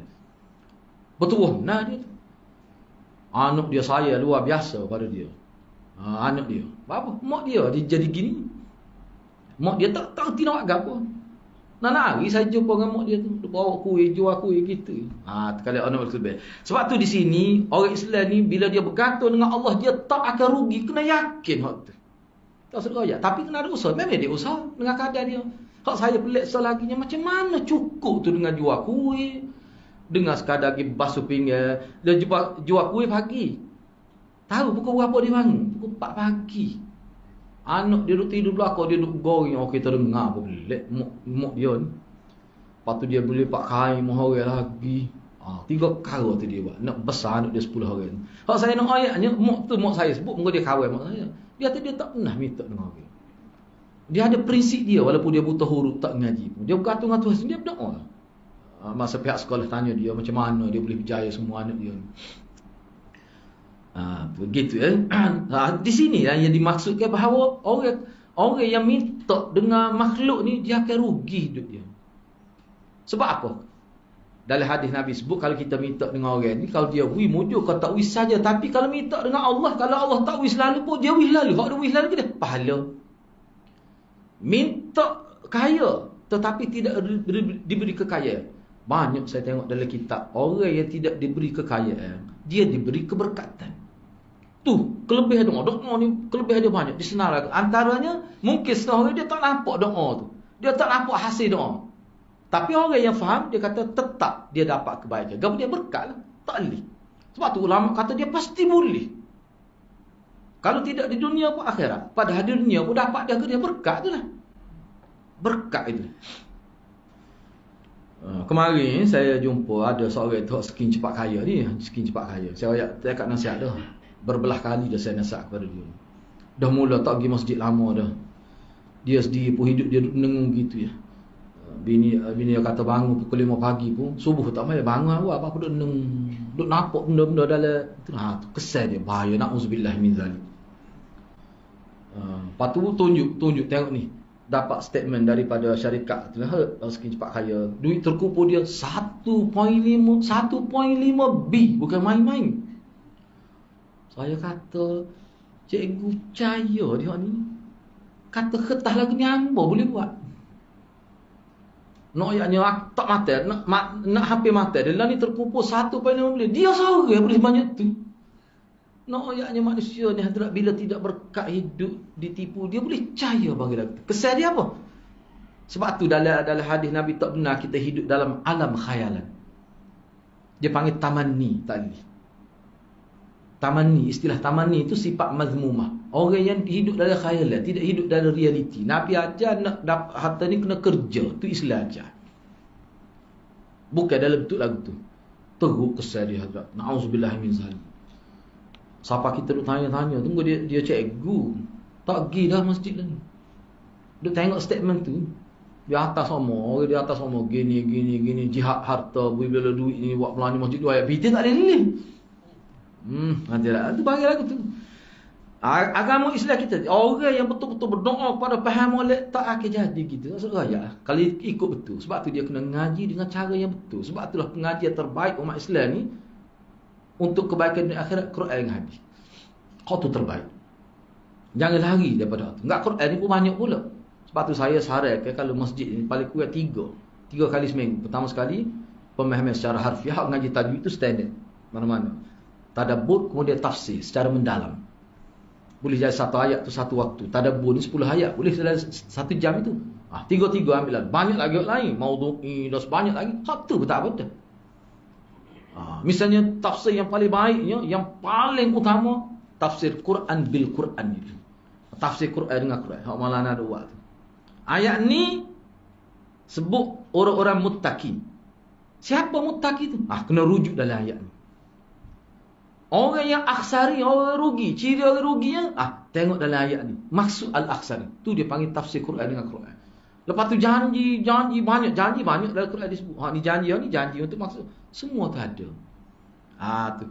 Kalau belajar tu dia ringkas tapi mantap. Tu. Mana kadang-kadang tak guna apa hadis-hadis Nabi tu. Quran saja.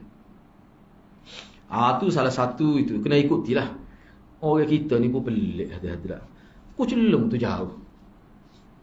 Pelik semua. Saya pun tak faham. Dia kata nak pergi Kucelung tu jauh. Dia sebut saya.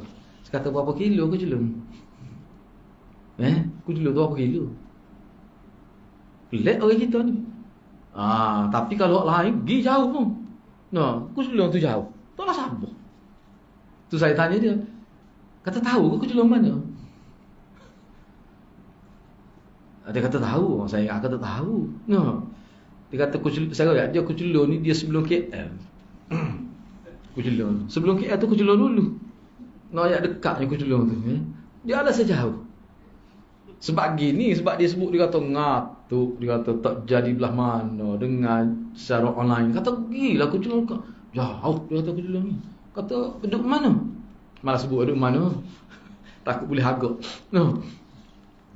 Tak logik sikit. Abuh hati-hati lah. Jauh. Orang ngaji tengok muka tok guru ni lah. Duduk di rumah tu. Ya Allah, kau ngaji di rumah. Kau ruak kau dia. Tak tahu. Di rumah tu. Kita duduk ngaji secara duduk ngajar secara online, duduk tengok kau tu, sahabat guru habis geng. Tak boleh tengok anak murid ni, tengok tok guru, terakhir kau nak tanya, boleh tanya lalu. Dia tak suka. Patut kena ingatlah hadis Nabi tu, kita duduk ngaji gitu, pahala tidak sebesar turun daripada rumah kita pergi menempuh satu jalan. Man salaka tariqan yaltamisu ilman, sahhalallahu lahu tariqan ila jannah. Nabi kira tu ada lagi hadis lain. Hadis tu mudah biasa kita dengar. Setiap kali kita turun daripada rumah, tak kira jauh ke dekat, dengan maksud nak tuntut ilmu, Allah permudah laluan untuk kita ke syurga. Jauh ke syurga. Pelik nanti tu termasuk dalam talbis iblis juga tu.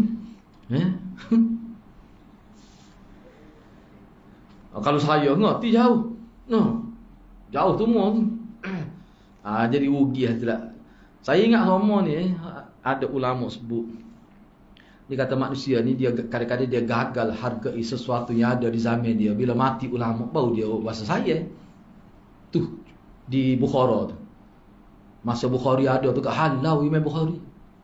Tuduh Imam Bukhari macam, bila Imam Bukhari mati, kubur pun tak ada kapur dia. Duk kapur orang lain, kubur Imam Bukhari. Saya buka dalam internet tu, popok dia sedih lah. Orang tak mari kapur kita walaupun nama Bukhara. Sebab apa pergi kapur lain? Sebab apa? Kubur Imam Bukhari tak ada situ. Orang ahli hadis dia pergi nak ziarah Imam Bukhari. Sebab apa tu? Ni tu guru kita ni. Kita terima hadis pada tu. Kesal apa? Sebab tolak. Dulu tak hargai masa dia hidup. Ya kawan ni kering tubuh. Tak ada makan dia tak cukup. Tak hargai. Begitu juga orang Arab. Kubur Nabi tidak duduk Mekah, duduk Madinah. Kalau kita tengok dalam syair-syair tu, ada keluarga Bani Hashim tu macam dia merintih lah. Sedihnya kita. Padahal Muhammad ni jadi Nabi kapur kita. Tapi mati kapur orang. Mati Madinah. Bakali Mekah tu sebenarnya, kalau tak ada Masjid Haram, kalau tak ada Kaabah, tak ada siapa pergi Mekah tu. Maksud ayat. Menyesal lah. Nabi kena hijrah. Apa sebab tolak ajaran Nabi. Jangan jadi gitulah.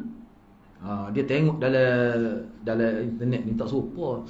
Kena ambil perhatian tu ya. Saya setakat itulah dulu ni kita bincang untuk sesi akan datang lah insya-Allah. Jadi mudah-mudahan sedikit perbincangan itu secara ringkas, mudah-mudahan memberi kefahaman kepada kita, dan kita kena sentiasa berdoa supaya Allah Subhanahu Wa Taala apa ya salah ni nak ta'rif mujassimah ni. Apa dia mujassimah? Apakah Wahabi itu mujassimah? Ataupun dia begini ya, istilah mujassimah ni istilah dalam pengajian tentang zat Allah Subhanahu Wa Taala, tentang akidah lah. Dia mujassimah ni dalam bahasa Arab maknanya sesuatu yang berjisim, dipanggil mujassimah. Sesuatu yang berjisim. Kalau mujawwifah sesuatu yang ada ruat tengah, mujawwifah dipanggil. Misalnya seku tak ada seku jadi kosong tu dipanggil mujawwifah. Kalau Syiah dalam kitab dia Allah ni mujawwifah. Mujawwifah ni antara sini sampai bawah ni dia tak ada organ, kosong, seperti seku tak ada seku. Tu Syiah. Itu dia panggil mujawwifah. Tapi mujassimah juga. Di bawah mujassimah juga tu. Jadi mujassimah ni adalah satu fahaman dari sudut ilmu akidah lah, yang menganggap bahawa Allah tu berjasad, ada tubuh, berjisim. Seperti kita lah, ada tangan dan sebagainya. Ni semua ni jisim ni benda-benda yang boleh dipegang. Dalam bentuk jamadak ke, dalam bentuk tak kira lah, asalkan dia dalam bentuk objek, atau orang panggil ada jisim. Tapi jisim ni lebih digunakan kepada tubuh manusia lah. Jadi Wahabi ni ditujuh berjisim, sebenarnya tak tepat lah. Hak tepatnya kalau kita kata sebab Wahabi ni dia sama bagi anak lah, anak tengok hak dituduh Wahabi itulah. Padahal tak tahu mana ada lagi tu Wahabi, tarikh pun tak ada. Tak tahu mana tarikh. Hak buat tarikh tu pening. Orang-orang ada buat tarikh tu dah. Kalau kita nak ukur dari segi ilmu mantik, sebab tarikh ni dia termasuk dalam salah satu ilmu mantik. Sifat dia jamik dan manik tu. Bila kita buat satu tarikh, sesuatu yang termasuk dalam tarikh dia mesti masuk. Dan sesuatu yang tidak boleh masuk dalam tarikh dia tak boleh masuk. Tu baru panggil tarikh jamik dan manik. Hak tu kita bincang selepas ni. Cuma saya nak sebut Mujassimah ni dikaitkan dengan Wahabi sebab Wahabi dia pegang dengan zahir nas itu. Misalnya Allah ada tangan lah. Tangan lagu mana? Tak tahu. Suruh pada Allah. Sesuai dengan kudrat, dengan keadaan dia. Dan dia kata. Sebab tu saya sebut sama. Betih, kaki ni dari hadis ada sebut, dalam Quran ada sebut. Jadi bukan Wahabi. Maknanya daripada sahabat dulu, imam-imam selepas itu cara mereka pegang. Sebab kita nak tahu dengan Allah ni, kita tidak maklumat yang paling orang panggil paling gede dia panggil sini. Autentik lah kita kata dah. Paling absah, paling sahih. Nak tahu tentang Tuhan, dia sendiri cerita tentang diri dia. Enggak Allah cerita tentang diri dia dalam bab ketuhanan ni dalam Quran lah. Kemudian Nabi perjelas dalam hadis. Jadi apa yang Allah sebut tentang dia dalam Quran dan Nabi sebut tentang Allah dalam Quran, itulah yang menjadi pegangan salafus soleh. Termasuklah ulama-ulama yang dituduh Wahabi. Dia tak si takwil. Dah Tuhan kata dia ada betih. Betih. Lepas tu dia letak kaki dalam neraka. Siapa neraka kata kak cukup-cukup. Gitu. Sebab tu kita tak akan jumpa. Kecuali kena buktikan lah. Tak ada ulama-ulama yang dituduh Wahabi ni dia kata Tuhan ni ada kepala baru.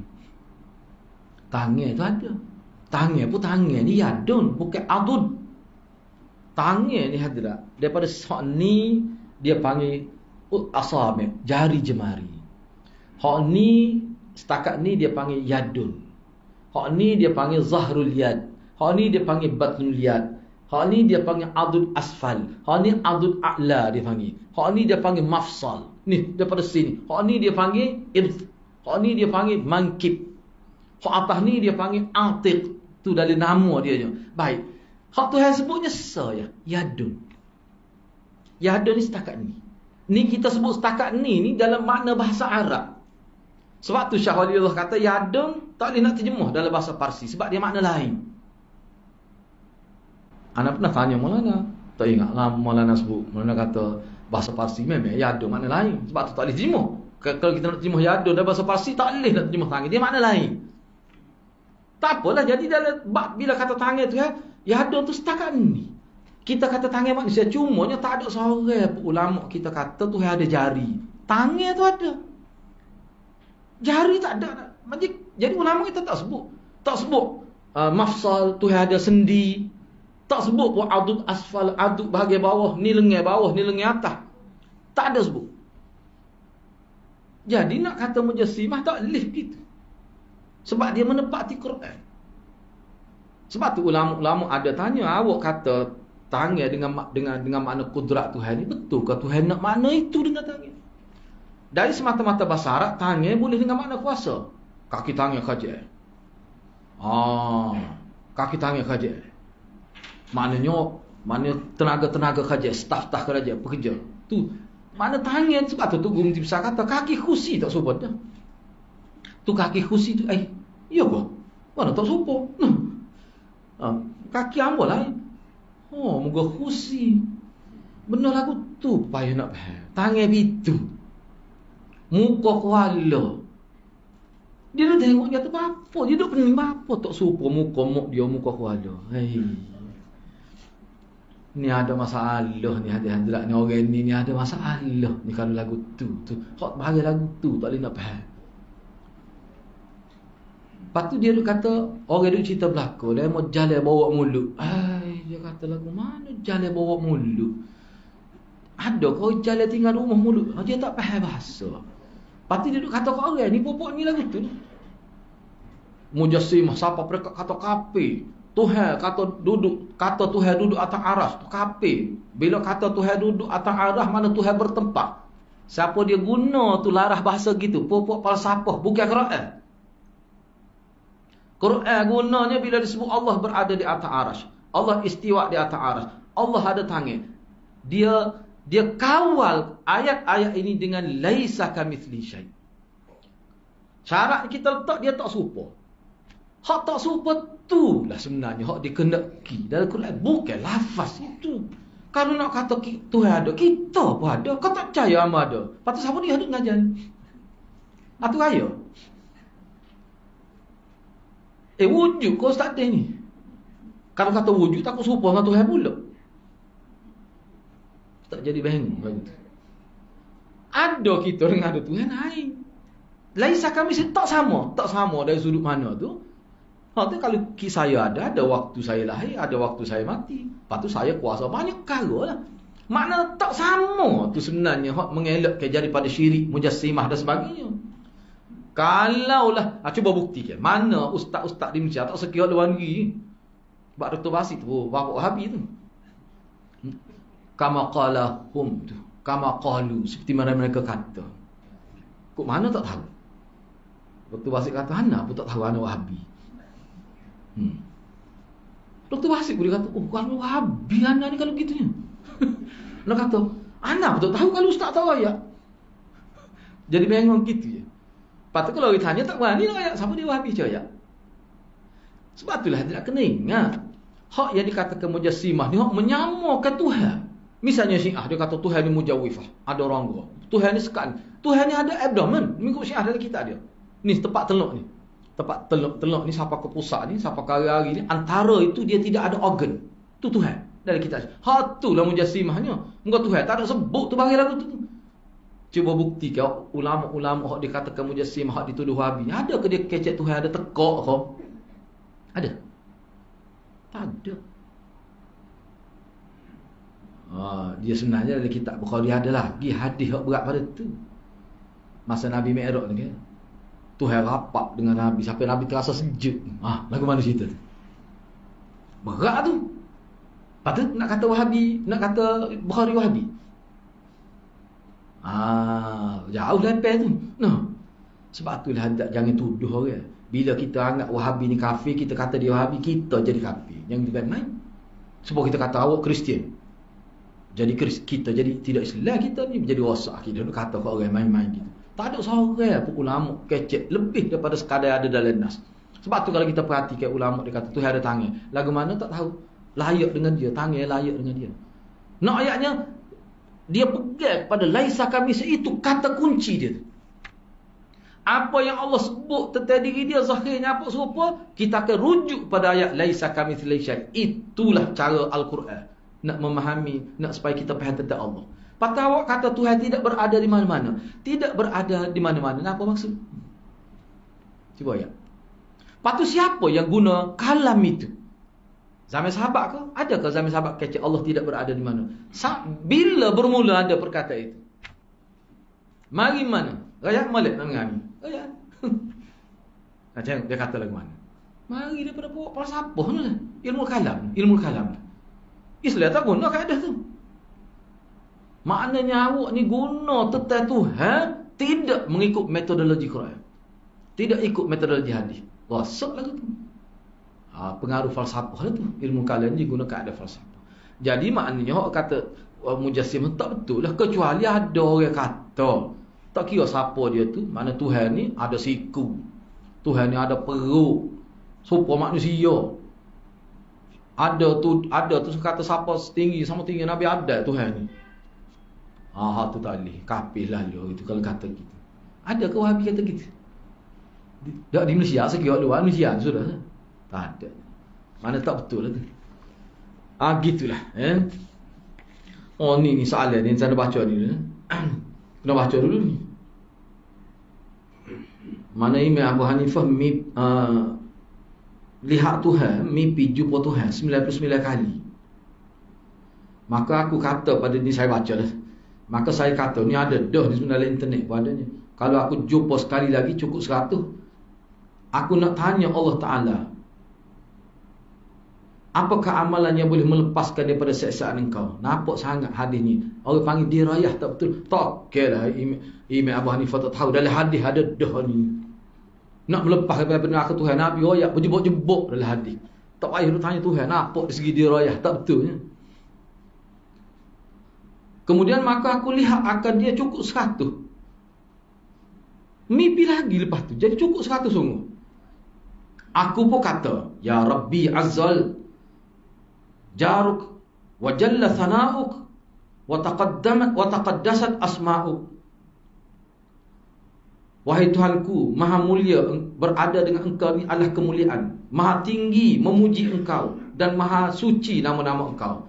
Dia pun tanya Tuhan, apakah yang dapat melepaskan seseorang hamba daripada pada hari kiamat daripada seesaan engkau? Maka Allah pun jawab pada dia, sesiapa membaca akan tasbih ini pagi petang baca, dia akan dapat pelepasan daripada seksaanku. Dia pun bacalah. Hak ni Nabi tak ajar. Apa dia? Subhanal abadi, subhanal abadiyil abad, subhanal wahidil ahad, subhanal fardis samad, subhana man rafa'as sama' bighairi amad, subhana man basatal arda ala ma'in fajamad, subhana man khalaqal khalq wa ahsahum adada, subhana man qassamal arzaqa wa lam yansa ahada, subhanalladzi lam yattakhidh sahibatan wala walada, subhanalladzi lam yalid wa lam yulad wa lam yakul lahu kufuwan ahad. Hak ni tak ada ni. Nabi tak ajar gini. Ni orang ngarut sengaja. Telah meriwayatkan akan hak ni oleh sahibul maj'ul ahbad. Jika takut ni dia tulis ni, jika takut kehilangan iman, bacalah di antara dia tahu ni tulis ni. Bacalah di antara kemudian ni. Di antara sunat fajar. Dia tahu ni, saya pun tak faham ni. Tulis kat Parsi ni biasanya. Ya Hayyu ya Qayyum ya Dzal Jalali wal Ikram as'aluka an tuhyiyal qalbi binuri ma'rifatik ya Allah. 3 kali baca tu. Lepas tu baca pula ya muhyil qulub bi rahmatika ya arhamar rahimin. Ni ni apa dia ni? Juga mohon sihat baca ni mohon kesihatan.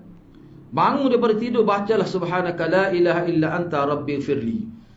Ni pun sebenarnya tak ada dalam riwayat ni. Tak betul lah ni. Cerita ni yang ada dah dalam internet ni. Dalam satu program ada seorang, dia ni pokok tarikat lah.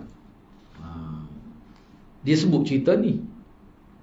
Ahli panel tu 3 orang. Dia hak je baca ni, dia sebut ni. Lepas tu apa ni, Datuk Dr. Mazhar duduk tepi dia, Mazli Malik duduk tepi dia, dia duduk tengah. Hak dia sebut ni. Anak kejut lah, kata tak ada apa dia baca ni pula. Kawan tu muka terkejut 2 orang tu, Mazli Malik dengan Dr. Mazhar. Akhir sekali Dr. Mazhar kerak kih, potong selalu. Bila kita baca kitab, kita kena semak dulu maklumat tu. Dia begitulah. Malah lu kecap banyak. Hak ni hadrat, kalau tak tengok sanak pun dirayah tu tak perlu. Nampak sangat jahil Imam Abu Hanifah ni. Dalam hadis banyak benar dia sebut tu tak boleh melepaskan diri daripada api neraka. Tak payah lu tanya Tuhan. Tak cukup lagi Nabi Muhammad ayat tu. Ada dah. Nampak sangat tak betul dirayah tu. Patut ni tak betul. Maudhu' ni. Dr. Mazhar sebut lalu, tengok saya pun terlama. Dah cerita ni lama. Dah dia boleh sebut tu. Imam Abu Hanifah sampai 99 kali. Kalau dia mimpi sekali untuk cukup 100, dia nak tanya Tuhan. Ingat kau tanya benda besar mana? No. Hak benda biasa dalam hadis. Tak betul lah ni. Begitulah. Lepas tu hak ni ke benda hak amal ke benda ni, wallahu a'lam, setakat saya tahunya tidak ada dalam hadis. Dalam hadis yang sahih. Setakat saya tahu tidak ada. Bahkan kalau berkait dengan tidur, bangun tidur, dia ada hak sahih, hak jelas. Dalam kitab 1000 amalan, sehari semalam. Lepas tu kalau berasa takut, ni lah saya sebut riwayat saya. Mana kita la ilaha illallah kata sebanyak mana, tak sebut beberapa kali. Alhamdulillah. Kemudian subhanallah, akhir sekali ni Allahu akbar, baca sebanyak mana. Sampai hilang takut. Mana kita bergantung dengan Tuhan. Tu ajaran Nabi sallallahu alaihi wasallam. Gitulah makna ni tidak sahih ni. Ini tidak sahih.